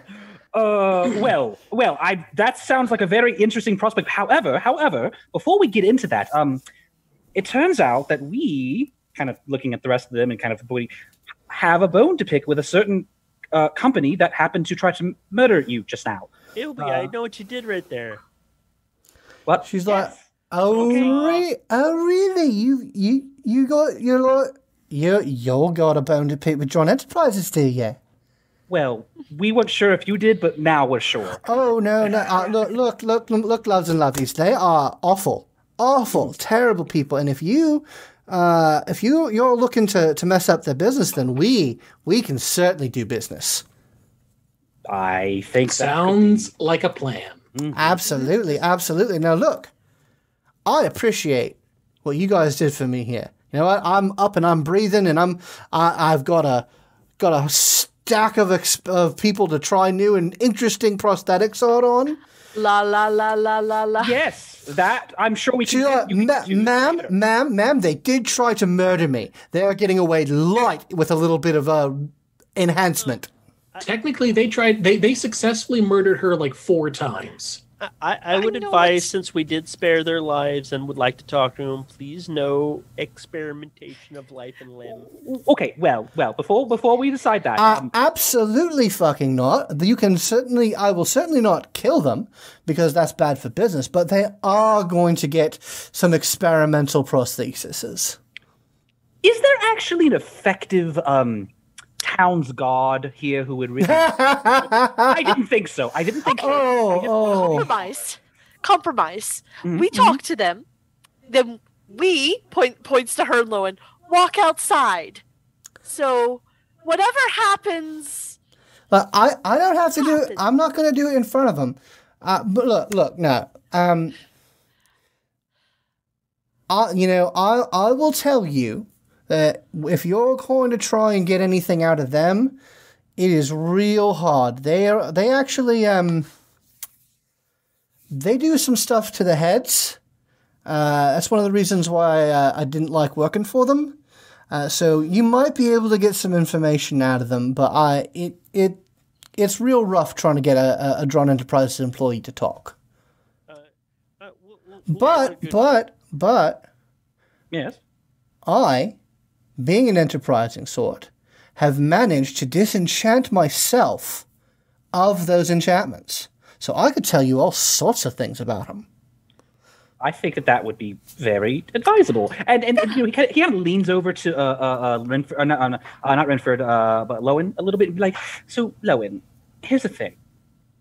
If we did nothing, let's say we let them go, and they do have our faces, right? That wouldn't be so cool. It's not that. It's the I've spared them, and now they're going to be tortured. That's actually the problem I have. Well, are you going to use anesthetic? She goes over to like a cabinet full of bottles. They're like, yeah, I guess we could call this anesthetic. They'll be fine. They'll be fine. I think they'll be fine. Lowin. I don't do live surgery, conscious surgery, mate. It's all twitchy and whatnot. Now they'll be in little dreamlands, and then they'll wake up enhanced. We'll go have some dessert or something. We'll have plausible deniability for everything. Please. All right, let's just continue on. She's not going to do it now, but yes. Let's say we sock these guys away somewhere secure, and she opens a hatch, And I will just unceremoniously, like as best as my stubby little arms can, just roll them down into it. Thump, thump, thump, thump, thump, thump, thump. All right. And Lowin, I'll kind of put an arm around Lowin and be like, Lowin, let's walk away. Let's talk about everything that happened here and really hash it out and keep him busy the whole time. Out of play. How does everyone, hit point wise, how does everyone look? I could use some healing most likely. I'm an 8 out of 26, so I am bloodied. I will definitely heal. Yeah, I could use some, but I can also get myself. Yeah, I'll just. I'm fine. Okay, we'll do short rest. I won't low any healing. Yeah. So before, like, as you two are leaving, I kind of hold my hand up. We're not doing the surgery now. No. She's like, I'm gonna go put them in a secure place, and I can take my time. Yeah, we're just going to all sit down in this shop and have maybe some tea. Anyone? Absolutely. I can brew up a cuppa. And we'll hear everything that this lovely young lady has to know about Dran Enterprises. Right. Yeah, and you know what? You can just forget about them. They're fine. They're going away to little dreamland, and everything is going to be fine. Yeah, they will be making contributions to medical science. Absolutely, they will. Oh, I can't wait. She kind of once again, like the hand just sort of like rests on the bone saw, and she's like looking at some of the more exotic looking hooks and pegs on the thing, like maybe that one. So tell me more about these springs idea. I'm intrigued. My dome is baking. Inisalia just kind of checks for her flask. I think it would be advisable that let's go over your experience with Dran Enterprises, shall we? And then we can build to the ideas. Right. Well, no. I'm down. All right. Well, okay. All right. Let's get into it then. I am, like I said, I'm no fan of Dran Enterprises. I don't like them. I don't appreciate the way they do business. I don't appreciate the sort of invasive mental duress that they put upon their employees. So I'm not a fan. But I'm also, this business, it's on the bleeding edge of medical prosthesis, of piratical enhancement. But, it's not quite catching on. So I'm very conveniently for you lot, I'm in the market for investors. Well, you do happen to have a very interesting ideas. Absolutely. I think we could talk business. We absolutely could. You know what? I would say normally when I'm looking for investors, I'd say this place needs, maybe about 1,000 gold worth of enhancements for marketing budget and experimental things. But you guys did me one hell of a solid. So I'm going to say that we can cut that right in half. She's like cut that right in half, like pats the bone saw. That's certainly okay. We'll probably need a conflab, I think. Oh, absolutely. No, you know what? I'll fucking sweeten the deal for you. All right? Mm-hmm. You get me a paying customer, and I'll knock that down to a quarter, 250. Well, actually, there might be something there, I think. Now, these gentlemen, they aren't going to be paying. Oh, yes, but we're not talking about them, are we? No. Talking about them, kind of giving her sort of a really kind of nodding over to the cleric and be like, we're not. She found her flask. Yeah, but I think we happen to have business here involving Dran Enterprises, and we need to focus on that mostly. But if we happen to get done with that business, then the investment opportunity could be explored more handsomely. That's why we need your help. I understand. I understand totally. I understand. You got to do it, but I have to look out for my interests. So we got to work something out here.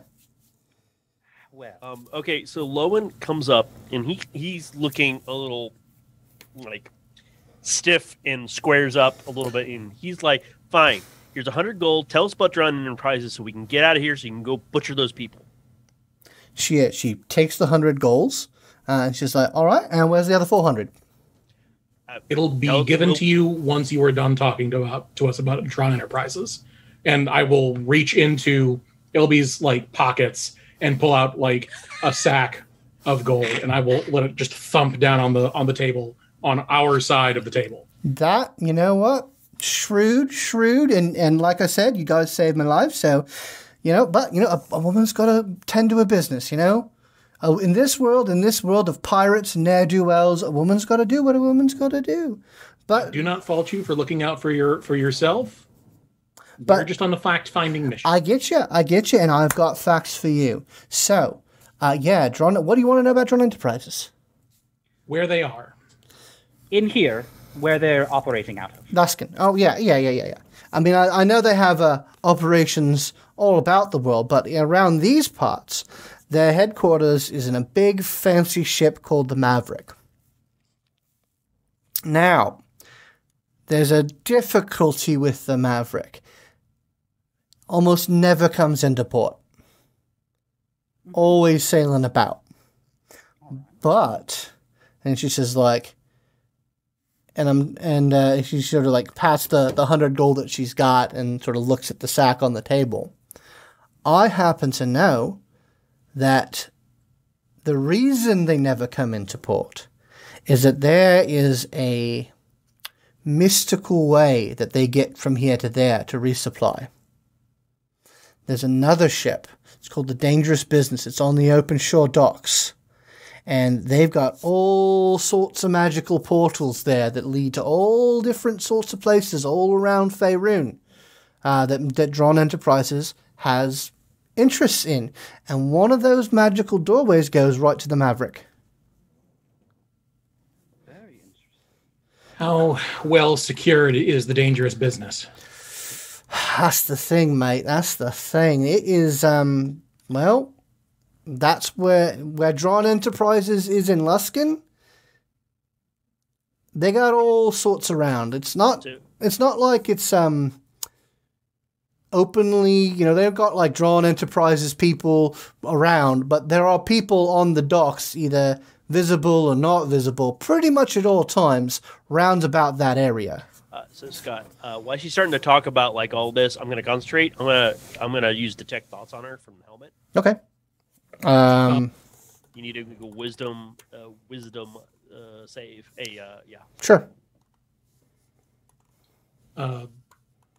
Once you're done with that, I have a question out of play. Okay.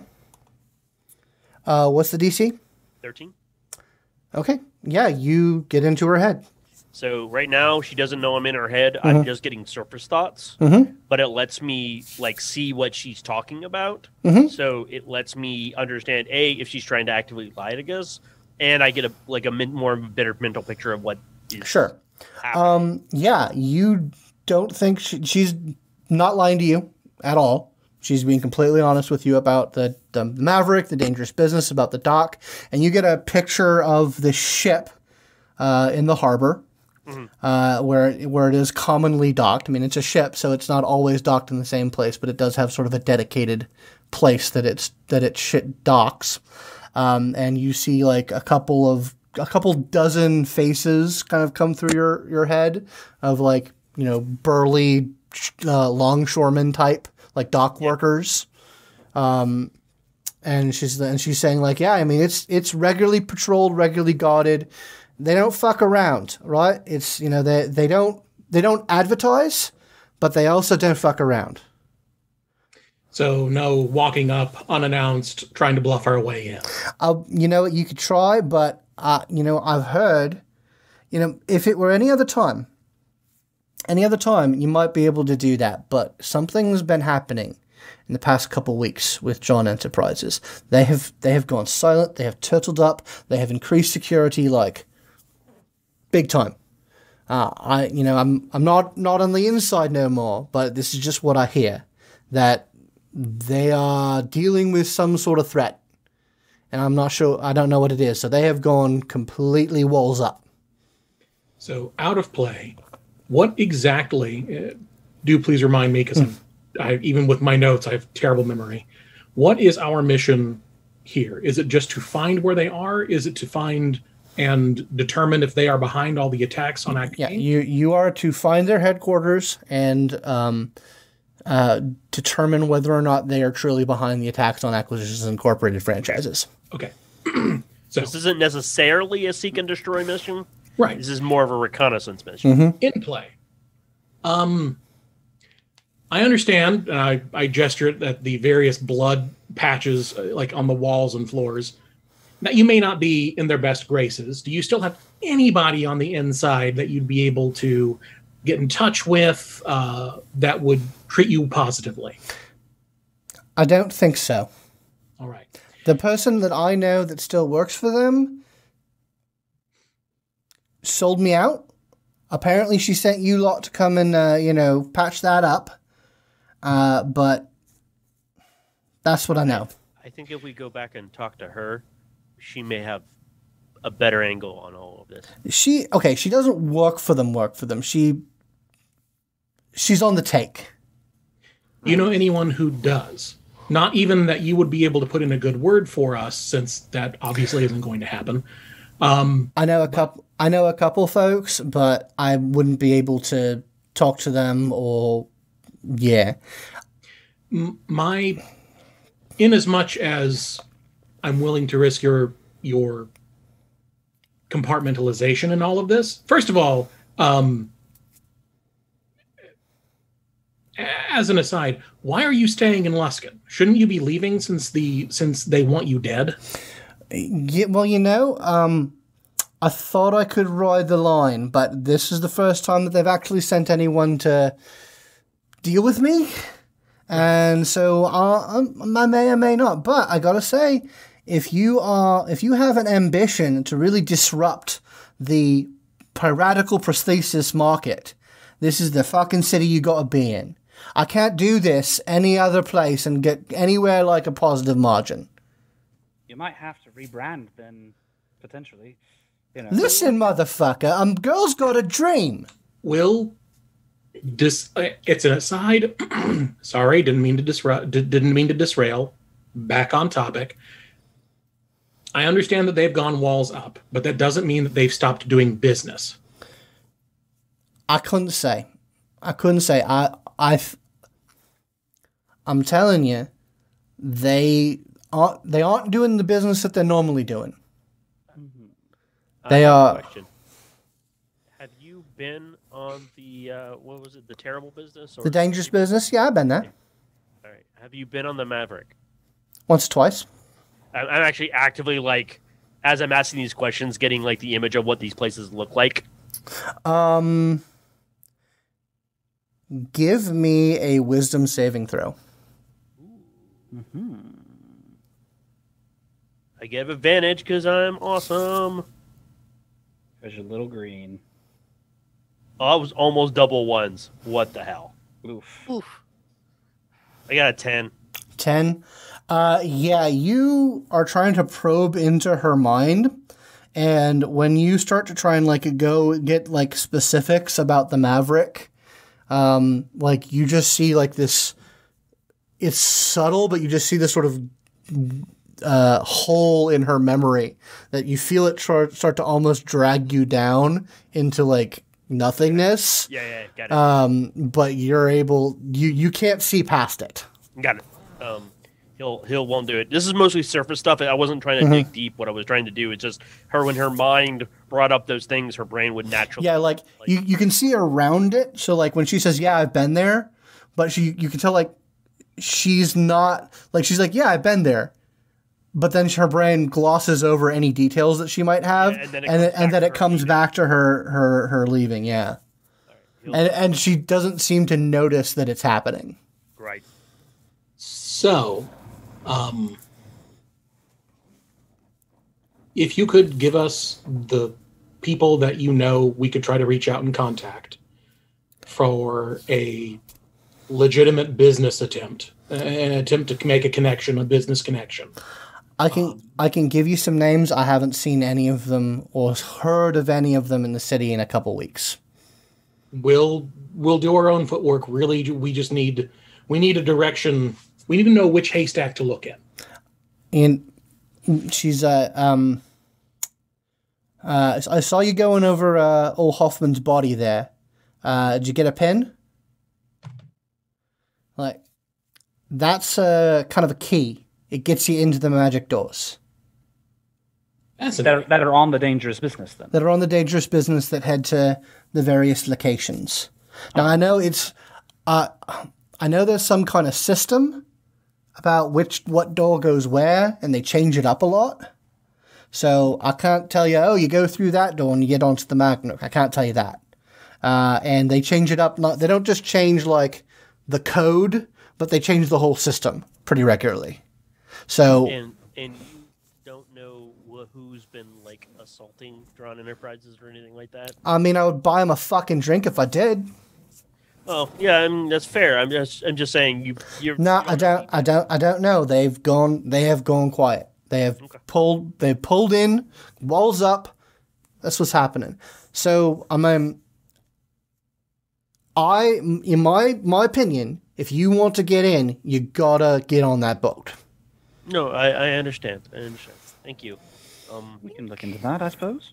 Could we still possibly try and talk to Hoffman? Before I get a bad headache. You could try. Let me say. You said you had something about an enchantment that was on you that you were able to dispel. No, I think honestly, he looks at you guys. He's like, I think we have what we need. So why don't we get going? We're burning nightlight, as it were. Well, that's fair, I suppose. Okay. Before we go, going back to the original deal we have. Right.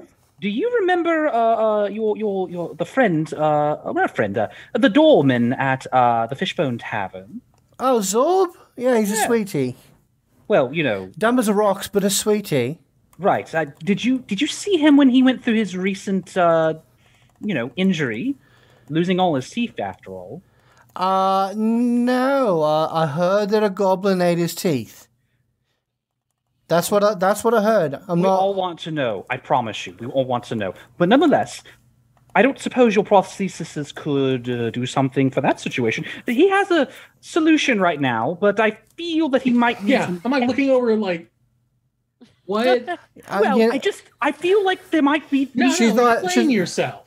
Well, you said he would have about a week or so before something else might have to happen. I figured maybe before it needed maintenance. Well, maybe someone who's still here could do that, and that could be a customer. You know what? That would be a great way for you to frame that. So maybe let's all just put our minds to it and rewind things, and you can try that again.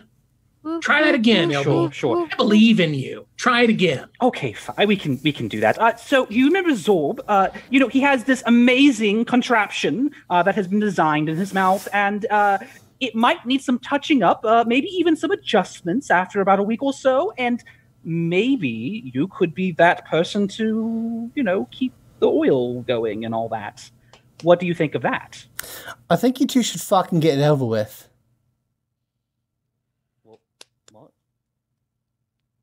Anyway, I'm going to go this way now. Bye. Have a good night. And he starts walking out the door.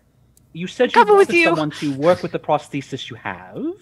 I can take a look. I probably owe Friar a visit and a thank you, so I can take a look at his little chompers. All right? Our friendship. Walks out the door. He as you walk out the door, they can't see. He's like, "Can I have the flask?"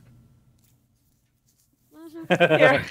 And well, I feel like we could convince him to, use your services. Don't worry about it, mate. Why don't you focus on fucking Dran Enterprises, hard in the bum. All right. Let's just. He takes the bag and basically makes sure it's only 250 in there and passes it over to her. She's like, she looks at it. She checks it, and the other 150. It'll be. Okay, I thought this was part of. It'll be. All right, so be it. I will say, Lowin gave her 100. Yep. Mm-hmm.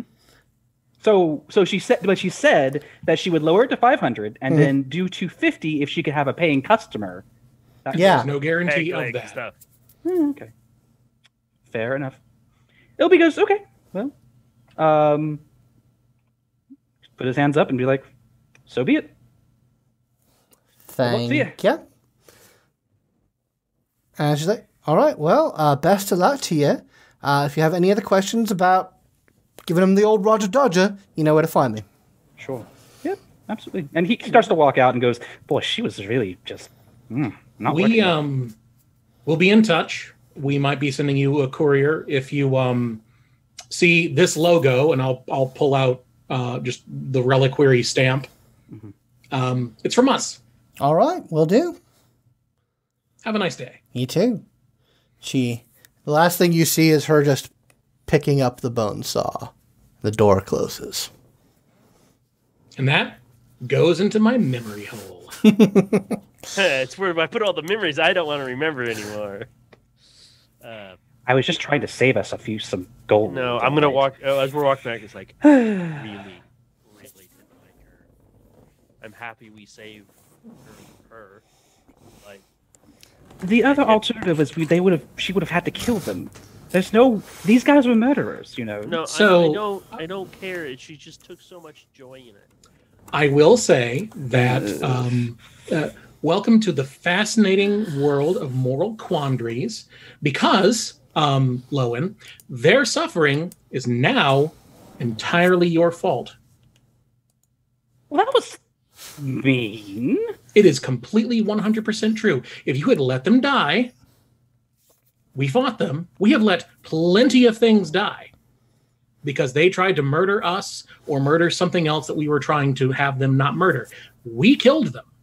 You saved their life. Why? I wanted to save their life because I thought we could talk to them and get information, and maybe they would then choose a better path in life or something. I think you'll be. Why'd you have to tell me that? Rynford, you have to do a little hard. Because you, my good little Verdan, need to grow up. What? That I wanted to save someone's life? It means I have to let people die? No. Not at all. You chose what you did because of your faith, because of your own internal justifications. I am not judging you for that. I think it was a noble thing that you did, but it had unintended consequences. And I want you to understand that. It's not me being vindictive or me being cruel. It's me trying to help you understand that what we do, what any one person does, can have effects beyond what we want. That is part of life. To be fair, they were pretty good prostheses, actually. I don't think it's going to be that bad for them. They could turn around their life after this whole experience. Oh, well, I'm not agreeing to that. They're probably still going to be murdering thieves. But, you know, it is what it is. There's lots of people here that are bad. Probably blame us for what happened and seek us out so we have dedicated enemies. I mean, I doubt it. They were doing a job, right? Rynford. I think I understand where you're coming from. I will think and I will pray on this. And I will let you know what my final thoughts are on it. Okay. Well, that got heavy. Let's get moving, I guess. Yeah, he's perfectly quiet the whole way back. Mm-hmm. All right. Well, so I think Drake would be good. Hands you the flask. Yes. There's like How much quarter is there of it in left. that thing? Backwash now, and he hands it to you. Ugh, no, thank you. You're my coworkers. I am not no. Ugh. I know where you've all been. No, thank you. It's my hobby.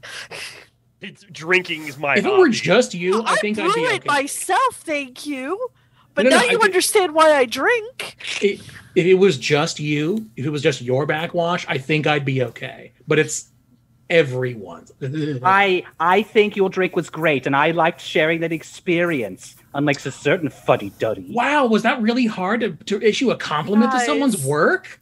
Oh my Did goodness. that hurt you? I Can cannot we talk right to the now. cleric or the paladin and see if you need to get If healed you're- now? Inisalia feels this pressure building on her head as obviously you gave him the signal. She did. I was She waiting for wasn't somebody to thinking. do that. She just like, oh, I was very happy to have a nice drink from a beloved coworker. Yes. Inisalia, thank you very much for helping and doing your best. You did very well back there. You're a good person. I'm a little too angry. It's okay. I was angry too. Let's just go to bed. I'm done with today. Yeah, that was all in your head. That was all in our head. Oh god, she doesn't even notice. She's just like, she's speaking out loud. Why she's like responding to no one? Just go to bed. I'm fine with us trying to find a tavern. Probably not the Fishbone. No. We had a place.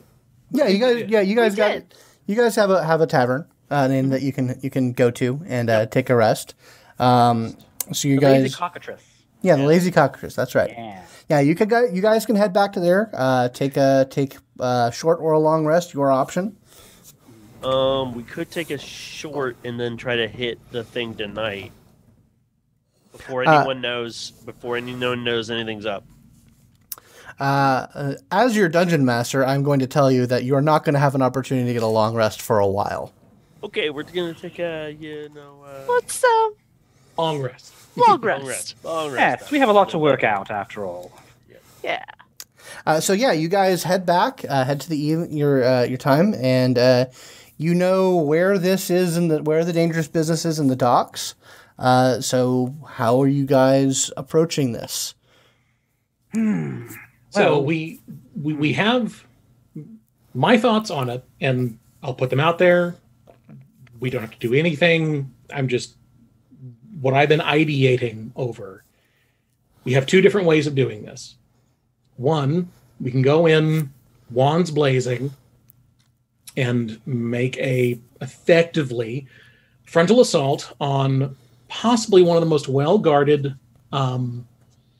ships in a harbor in a port city that belongs to the worst version of Omen Dran, and everything that conniving mind can throw at us in terms of security and defenses. I know this technique. You're proposing that because your next option is going to be really bad too. No, actually. Oh, okay. Well, I think we should literally try to find someone at Dran Enterprises and tell them what we're just doing. Straight up, tell them the truth. We just want to know if they're the ones going after AcqInc or not. Let them be honest with them. Absolutely upfront. Skullduggery is okay. And believe me, I love to dug me some skulls. But dugger me some whatever.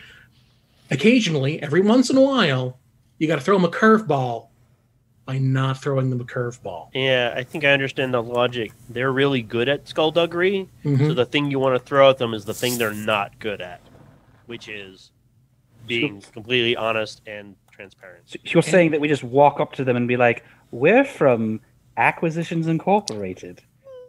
Not that part.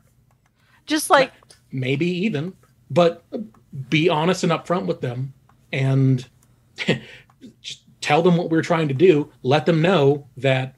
Here's the thing: if they're in deep shit, if the reason why they've turtled up is because someone is assaulting them or framing them or doing something bad to them, all of a sudden we're a group of freelancers. We can assist them. We can help troubleshoot their problem outside of whatever normal protocols that they have. You just need to talk to someone who actually has like some authority, and then be like, "We know you're having a problem. We want to help you with the problem because we need to clear up some stuff." Right. If we just go up to some random guard and say, "We're from Acquisitions Incorporated and we want to help," they will either kill us, jail us, or both. Or something else even wittier. But what happens? Go ahead. That's why I was trying to get names of other people in the organization that we could try to talk to. Well, but what happens if they are actually behind those attacks? Then we're relegated back to Plan A, which is frontal assault, because they know we're coming now. Well, no, then we'll know what the assault. Then we'll know the answer to that question, and then the challenge is getting out of that situation, because we'll probably be in some sort of position of strength on their end, like a fancy meeting room or the captain's cabin on a ship, and we'll all be. I've never seen one of those. That does sound nice. Maybe they'll like give a signal and we'll get tied up, or an attack will happen, and it'll be awesome. You think there'll be a Kraken? You think there'll be a Kraken? Why not? I mean, don't joke about that. Those are terrible things. They bring you under. Have you been in the middle of the ocean and your never might break and die? You just know where to go. We're just stuck there and we drown, and it's a very painful death, by the way. I'm about to say, who knows how to swim? Okay. I'll carry you. Look. Okay. Maybe you have a point. Maybe we can just be upfront with them. I think that's worth trying. But I think we need to have a bit of a get out of jail free card or what have you. Because if they do go, oh, well, yes, it was us, or even, oh, well, fuck you, we're going to kill you anyway. We need a way to get out of there. So how about we don't show our whole hand, right? What I was thinking is there's more players than just Drum and AcqInc. There are other people, there are other companies on the board. We could present ourselves as freelancers or perhaps one of the others. I think freelance. And we would want to know if they're the ones messing with AcqInc, because we could see about taking advantage of that situation. That's why we're coming to Drum Enterprises. I'm mostly for Rynford and Innie's idea of basically not telling them everything, but at least being honest with, we are looking for these people. We know you have an issue. We want to resolve this issue because I think it's an issue that we have too. And we need to know stuff from you all. It's a very bold plan. But it's not typical for us, but I think it may actually work. It is admittedly a terrible idea, but at the same time, we just got almost murdered by just 4 random thugs. So, maybe the gods are not with us on the whole frontal assault thing. All right. We just need to keep you out of the front line. That's mostly the issue there. And most of us can talk pretty well. Look, we really thought they were cleaners, okay? They kind of looked the part. They did look. It was weird. Wasn't it weird? Yeah, it was weird. I agree. Anyway, they're really good at that thing, I guess. I mean, if push comes to shove, I think if we go up and talk to them, at least initially, if it doesn't look like this is going to work, we back off. We try something, we'll come back and we'll do something else. All right, well, how about this? I have a way to get me and one other person out of there pretty handily. But obviously... What's the range on that thing? Actually, I don't know what Dimension Door's range is. I think it's 1,000 feet, isn't it? It's like 100 feet or something silly like that. It's Dimension Door? Dimension Door. I think it's 500. It's a pretty big, enough of a range to be basically the fight is over if a fight started. Something like that. Yeah, 500 feet. Yeah, so basically... You have to pick how far you want because you don't necessarily need to see the spot you're going to. You can be like, I want to be 250 feet up or down or something. You can just pick a direction and a distance. Basically, we could go talk to them. We could be upfront to a point, and then if they are, okay, well, we're going to kill you now, then we could just bamf out of there and, no worse the wear. I can't only do it to one other person, though. Well, the rotor of return lets me set a recall point and pop back there as well. So that's one other person. Fair enough. Yeah, but don't you have to pull that thing out of the bag? Remember, it's a whole device now. Hand into the bag, maybe. Yeah, no. If you want to manipulate it, you can't do that from within the bag of holding. Point one, it's hard to manipulate it, and two, the magic won't work. Right. I should stand in front of you while you pull it out. It sounds very complicated. So maybe we could try that. And if so, if we come to an agreement, then we bring everyone else in and we do the thing. And hopefully we get all the information. Dran Enterprises handles their business. We figure out who did it. And then, As reluctant as I am to suggest it, because this is just bad idea piled on top of bad idea, if your cape allows you to teleport yourself and only one other person, then why not have our talking team be just 2 people? That's what I was saying, actually. Oh. Yes. Yeah. I mean, Okay, well, you and Inisalia would be great. I'll stay with Rynford. This way, we have basically two casters and two toughs, as it were, and split up between us. And two healers in a pinch. Ilby kind of like brings his arm up. It's pretty wimpy. He's like, I don't know about the whole tough. She like pushes up the back of his biceps. Any muscle tone. And I say this as a strength 8 gnome. Yeah, like negative muscle tone almost is like. I'm like, yeah, it's a white cylinder. It's just she's literally just like. All right, but you're casually flexing through your armor, like the armor. Even the animantine's having a hard time like restraining those muscles. Mm-hmm. So, yeah. All right.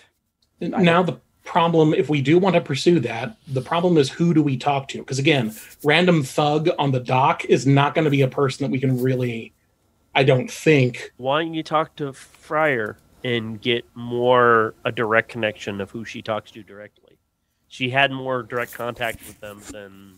She probably knows some of the bigger names. Yeah, that might be a way of doing it. If she has to talk to them directly, then at least overheard. See what her contact is, yeah. I know. If push come to shove, if she's resident, I could always... We can let her know that we did save... Alyssa? Arla. Arla. Arla. Yeah. Also, we can blackmail her. I suppose.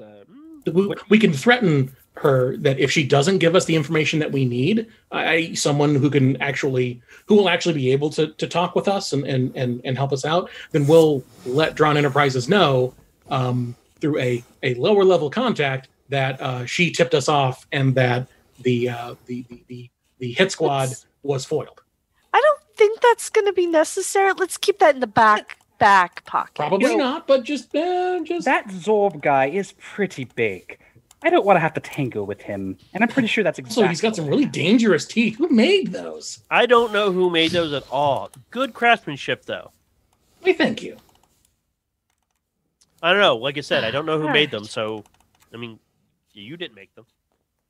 Yes, I did. I know. You're trying. No, he was trying. Joking. He was. You know what? And I'm playing the street man. Oh, okay. Well. Well, you're or all the guy who doesn't get it, man. Give and take, push and pull. So we'll have a whole little troop at some point. Again, I do not want to just bull rush people in terms of the plan. It came to me. I wanted to put it out there. Please poke holes in it. Please come up with something else. It is a dumb idea. To be honest, our other option is to just sneak on there, and many of you aren't good at that. I think I know. Zazgamoth is the best one at sneaking at this point. Actually, and he's really... though if we do that, we could do the whole put Rynford and me in a box and put us on the thing. Because you guys jump out of the box. You guys are really good actors. I'm not, and he's not. So you want us to carry a box? Well, I guess you guys are pretty tiny, actually. That could actually work. We just get another bag of. I can kind of lift one of you. I can kind of lift one of you. Really? So. Or we could find. If we put you in a bag of holding? We could find you run out of air in 1 minute. They suffocate. Yeah, like 1 or 10 minutes they suffocate. There's only that much air in there. Period. Never mind. So, aside from having a hilarious idea of one of us sitting on the other's shoulders and having a cloak, we could do that. Pretty good idea, actually. The two of you could get disguised as stevedores, which is a fancy way of saying a person that hauls cargo on a dock, and carry that in. I could try to forge some official-looking documents so that the guards would let you pass, but I'm going to be honest, I don't know how likely that is to work. That might be something else that we can talk to Friar about. Here I go. I'm so sorry. Talk. I'm going to shut up now. Let's just go talk to Friar at this point. Let's go talk to Friar, and we could scope it out. We could, look at the place and see what's actually happening on the boat before we go in. I may be able to... I keep harping on this, but it's really cool that I get in people's. You have mind stuff, and you know what? It's really cool. I agree. Yeah. I mean, if I'm lucky enough, I can get into one of the thugs' heads, and I can get a little lowdown on what's going on. Oh. Did you use that in the spare parts place? What would even that be called? It was called the Emporium. It had a name. It's called the Peg and Hook. The Peg and Yeah, the Hook, Peg yeah. and But Hook, what would yes. be the descriptive name like? Oh, I forgot to tell you this. I was a little tired and frustrated last night. The reason I didn't want to use this on the other one, Hoffman, I think they said his name was. Her. The even Allison had Arla. Arla. Even Arla had, even though she said she was disenchanted, there were still voids in her memory, like sucking into you voids in her memory. I couldn't get a picture of what the Maverick looks like or what the interior, even though she has been there. And I feared that if I looked in his mind, it would be strong. Her mind, Hoffman's mind, it would be even stronger and more dangerous. Hey, Scott, do we have an idea of something that could do that? Like up to that nature of like leaving this lingering sort of brain hole? Is that something we've ever heard of before? Give me an Arcana check. Yeah, sure. Lingering Brain Hole was a band name. Yeah, That's true. yeah, that's a good cover name. That's a good cover. That is a critical success. Ooh, well, I have a 13, but I'll let that ride too. 26. Critically successful band name? You know that there are creatures known as mind flayers who are adept at the. They are most known for the very literal application of their names, but some of them are considered to be artistes and can literally enter into minds and extract things and reshape things with pure psychic ability. Oh. Well, this took a turn. That's real dangerous. Ooh, Those all aren't right, fun. we're gonna start playing cat and mouse on the Mind Flayer. That's gonna be excellent. Oh, Lythander, keep us and save us.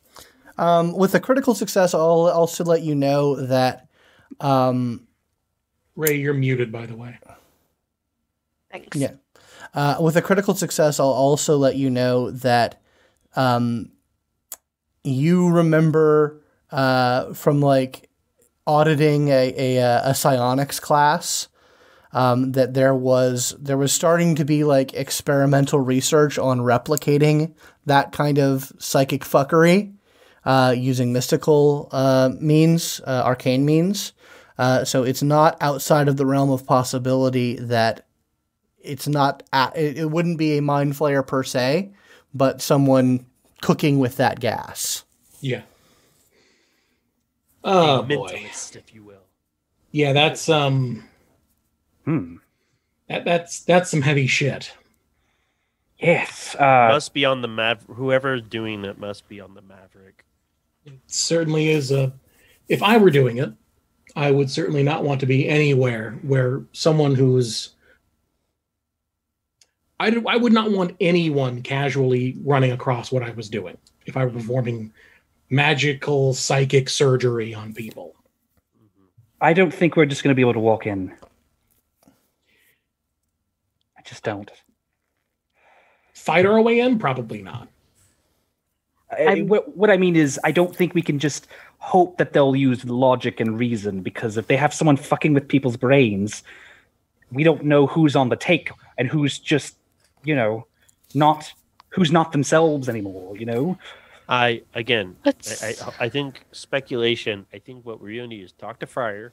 Mm-hmm. Then let's go look there, do a little reconnaissance, look around.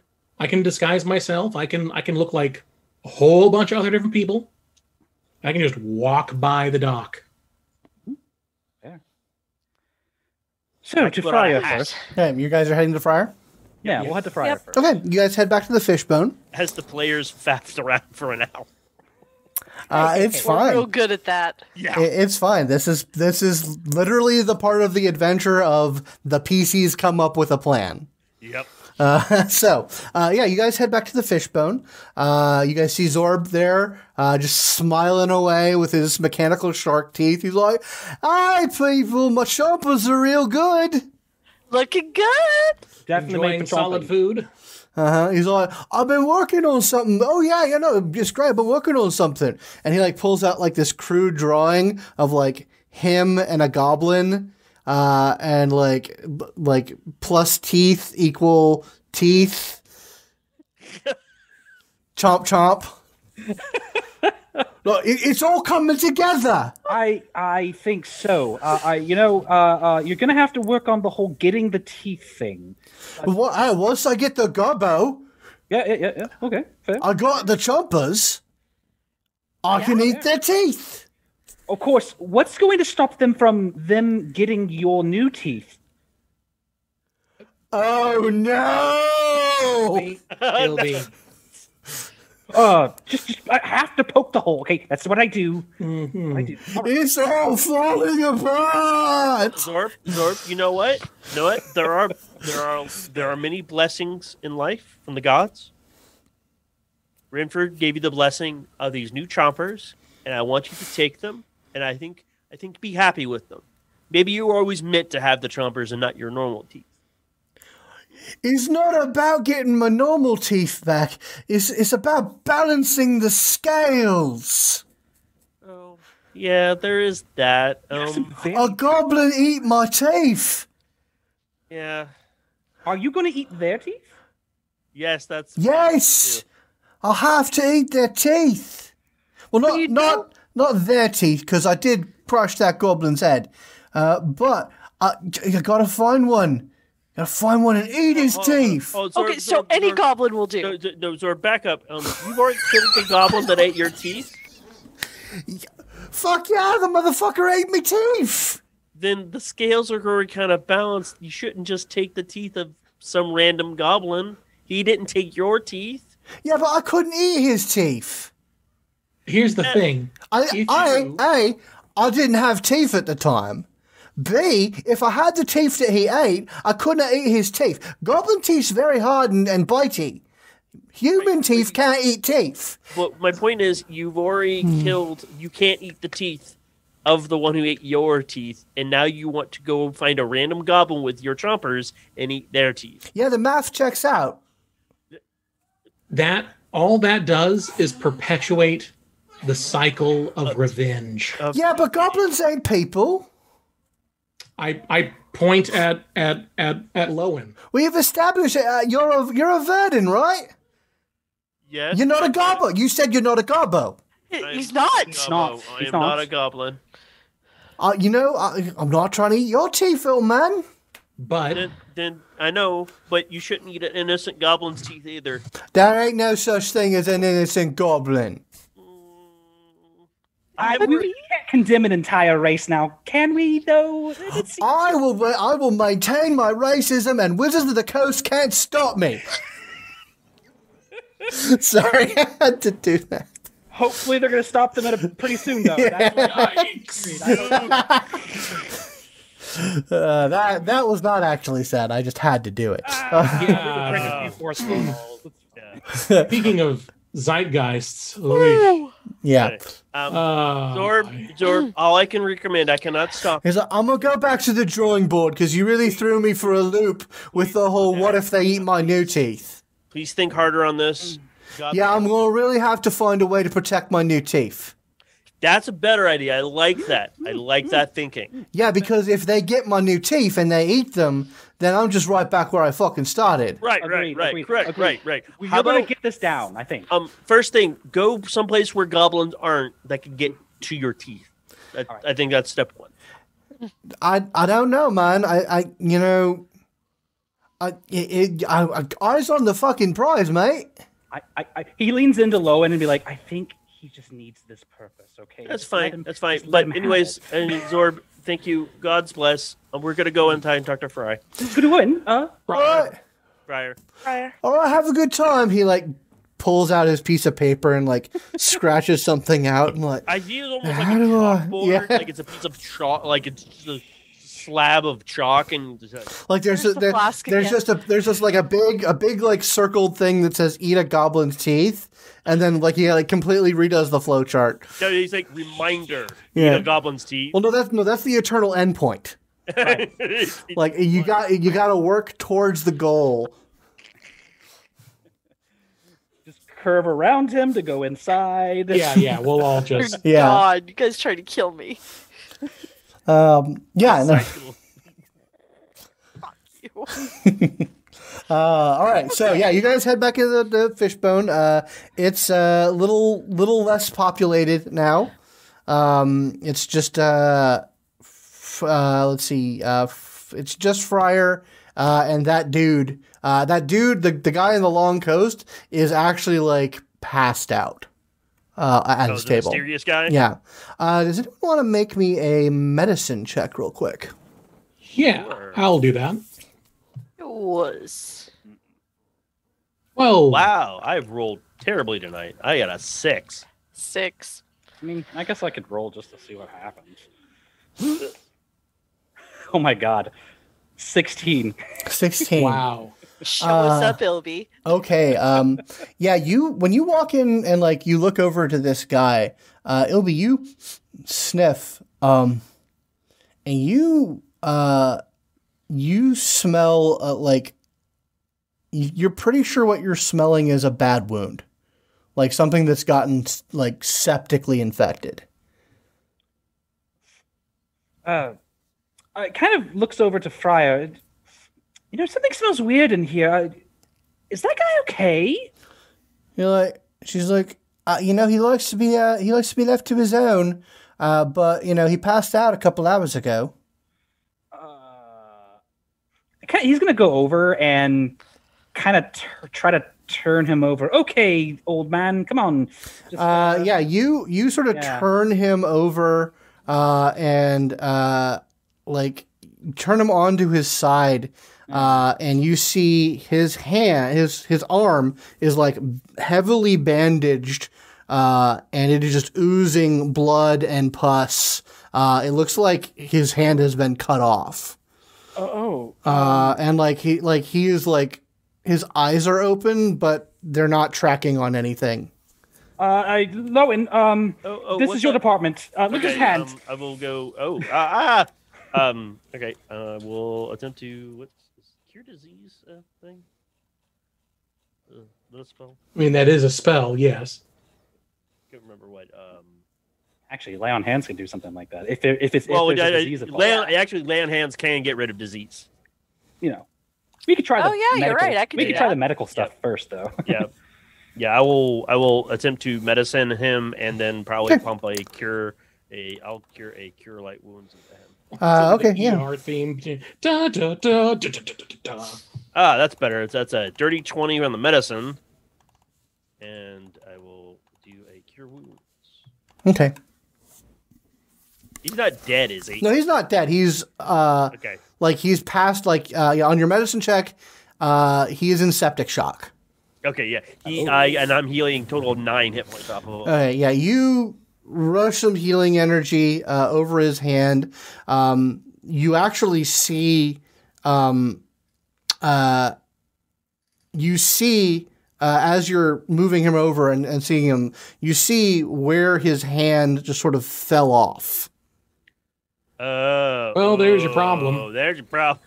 It looks like he had a bad cut on the hand, and then like it like rotted, like necrosis and sepsis took it, and So he's had that wound for a while. He's had that wound for at least a day or so. Oh, Jesus. Jesus. I can't do nothing about that. I cannot. He'll be like, I can't put. Yeah, you would need a lesser restoration to try and deal with this. But you pump some healing energy into him. You sort of knit the wound and cause it to close up. Basically cause the stump to close up. And he just his breathing becomes a little bit more regular. But he is still clearly in the midst of a terrible. Ines, like, can you help? Yeah, I can do a little something. And I'll go ahead and do lay on hands, do 5. Yeah, that lets you cure 1 disease, I think. Yeah. 5 hit points to either cure a disease or neutralize a poison effect. Okay, yeah, you put 5 hit points on it, and you banish the sepsis, and the necrosis. He still has a stump, but you purge him of his disease, and he just, Oh, he'll be okay. Looks like you could use a shiny new hand. And we happen to know a fantastic prosthesis manufacturer right down the way. Oh, yeah, you mean Allah?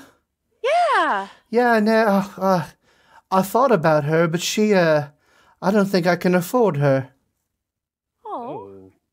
Well, I'm sure we could talk it out. How much were you thinking of it costing that you really couldn't handle? Really? We can talk about it later. There's fucking information on here. Oh, she's like, well, she charges 25. But I just 1,000? no 100? 25 gold. Oh, 25 gold. And that's that's probably more gold than I've seen in 5 years. Oh. Fair. Hey. I'll tell you what. What happened? What's the story behind that? First of all, hi. My name's Rynford. Hello. Oh, hi, Rynford. I'm glad you're not dying anymore. Oh, my name is Velos. I'm You were here last night, weren't you? Yeah, I was. I just saw you guys talking to Friar and whatnot. I was kind of out of it. I bet. What's the story with the hand? What happened there? That looked pretty intense. Well, I was talking to some folks that I knew, and they just got the wrong impression about what I was there for, Oh. And what were you there for?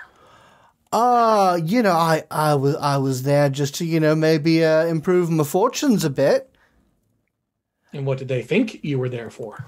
Well, I can only imagine they meant I thought them, grievous harm, because they just kicked the shit out of me and cut my hand. Mm-hmm. Right. And why did they cut your hand specifically? It was it just a wound in battle. Yeah, shit happens in a fight. No, I understand. I'm just curious. These people, did they have any identifying marks or anything? Oh, yeah. They were some of them Dran Enterprises types. Oh, we've heard about them. Where were they? Was it just out and about, or? They were down by the docks, Right. Wow, they just thought you were up to no good, and they just attacked you on sight. Let's say that is what happened. That they just attacked me for no reason. Sure, yeah, that's what happened. All right, but if we had to imagine another way, what else could have happened in this? We're imagining, right? They, there were maybe some boxes that there was unattended, and I might have taken a look-see. Just to, see what was coming in and out.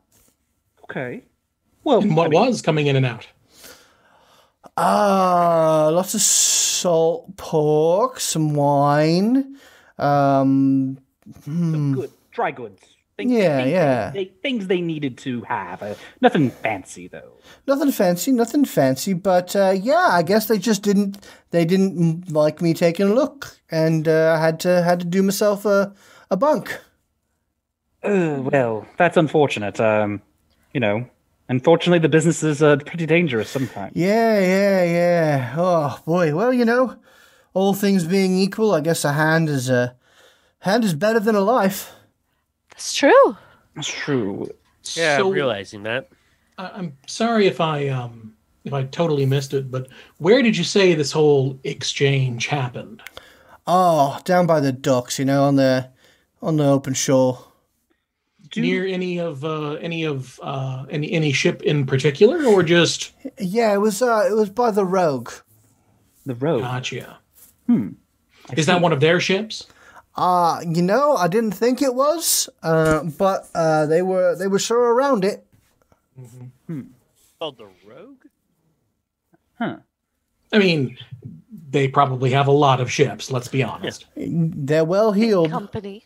They're well heeled. I mean, it was just their guards and such. I haven't seen Dickie in a couple of weeks. Who's Dickie? He's just a mate who works for him.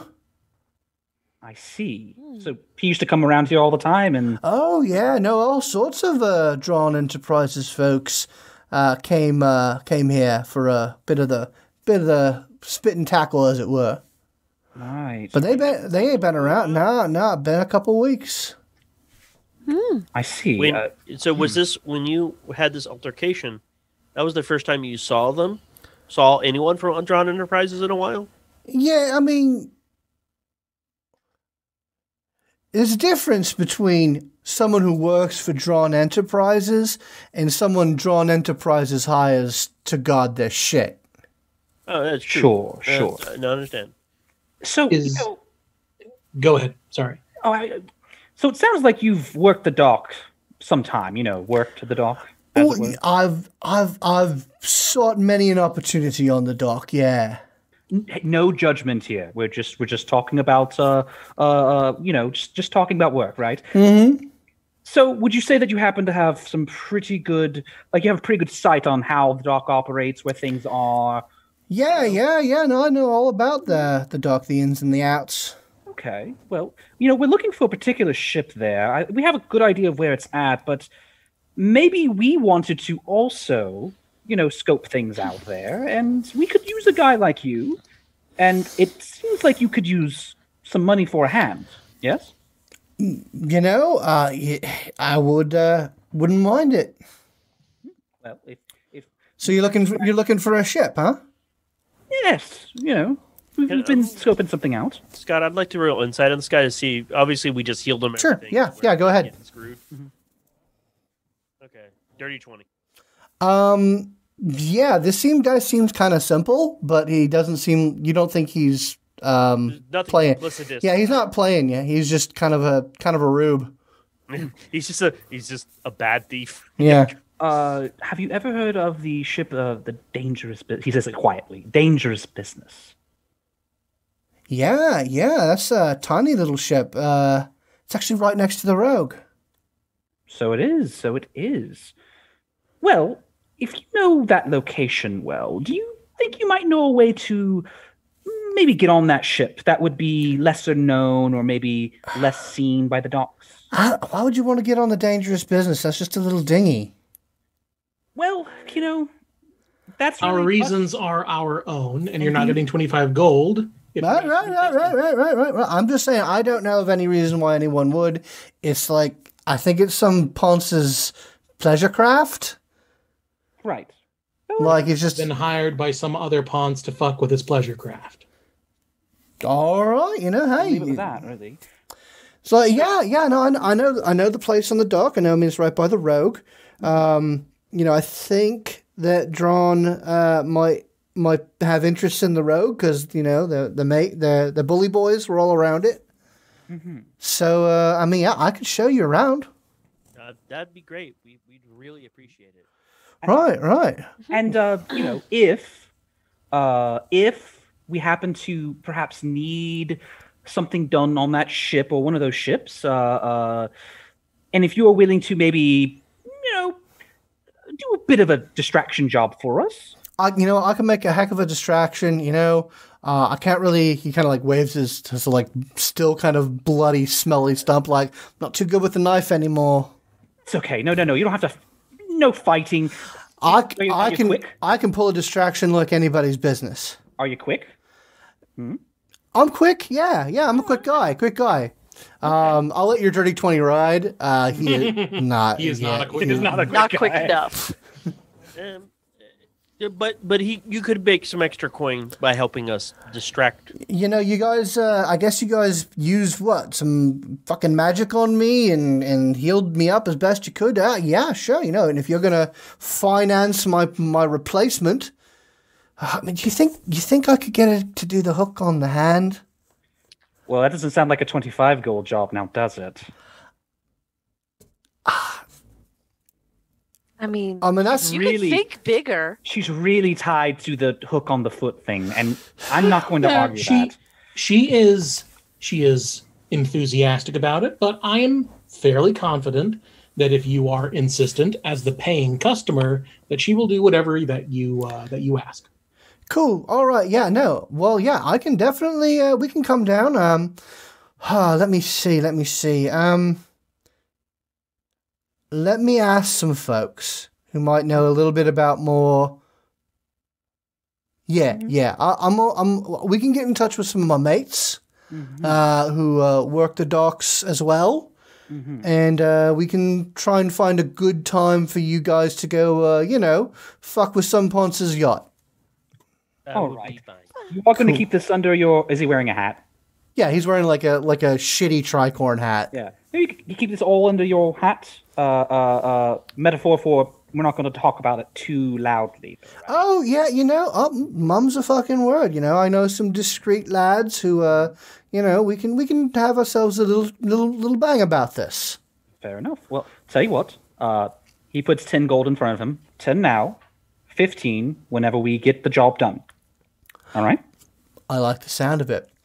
And as you guys are finalizing this deal, Zorb opens the door with his little, chalk thing. It's like, I figured it out! I've got it! And that's where we're going to end for the night. Yeah. Wonderful. Hey, everyone, be here next time if you want to know what Zorb's plan is. We have to know we what want to know what the plan is.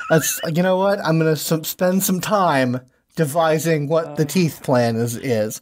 All right. So I'm expecting a prop. Yep.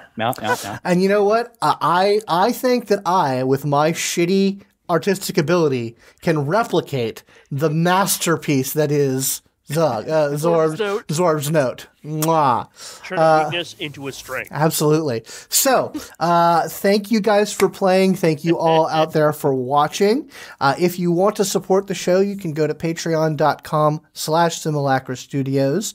You can definitely subscribe on Twitch. You can follow on Twitch. You can subscribe on Twitch if you want to pay us money there. You can subscribe on YouTube.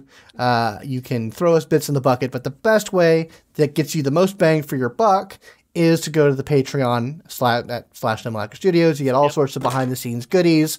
There's going to be a project that if you're a patron, you're going to be able to get extra super advanced notice and information on.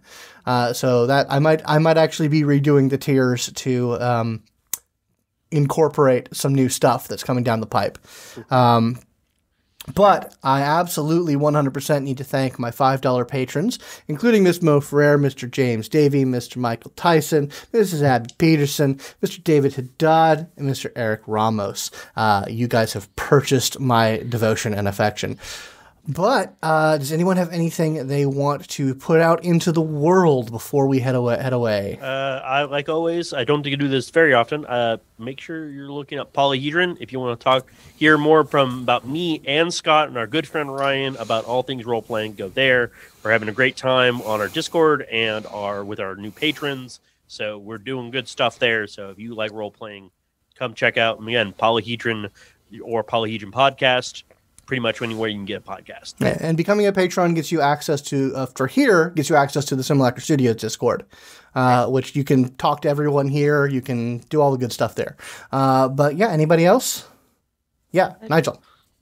We are recording this on the 2nd of July. The world continues to be kind of a crazy mixed up place. We are still seeing unrest and protests and all that stuff. So I hope everyone out there is taking time to be safe, to express themselves in a healthy and constructive way, to fight against the forces of fucking darkness. Yep. You know. Also, wear a mask. Yeah. Please wear a mask. Wear a mask. Wear a mask. Wash your hands. Don't be dumb. Black Lives Matter. Black lives do matter.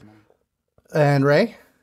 And if you want to listen to me and several of my good friends talk about various other geeky things, you can catch us Geek Grills podcast, and we record every Monday, well, almost every Monday, on Twitch as well at 8 o'clock Eastern Standard Time. And yeah. Cool. John, anything in your neck of the woods? I'm not as creative as everyone else. Podcast, John. Some things are cooking, but not yet. Get a fucking podcast. Get a fucking podcast. No, I'm sorry. Okay, fine. I'm a white guy. I'll get a podcast. You should have gotten one already. It should have been supplied to you. Yeah. Get it with your privilege card? Damn it!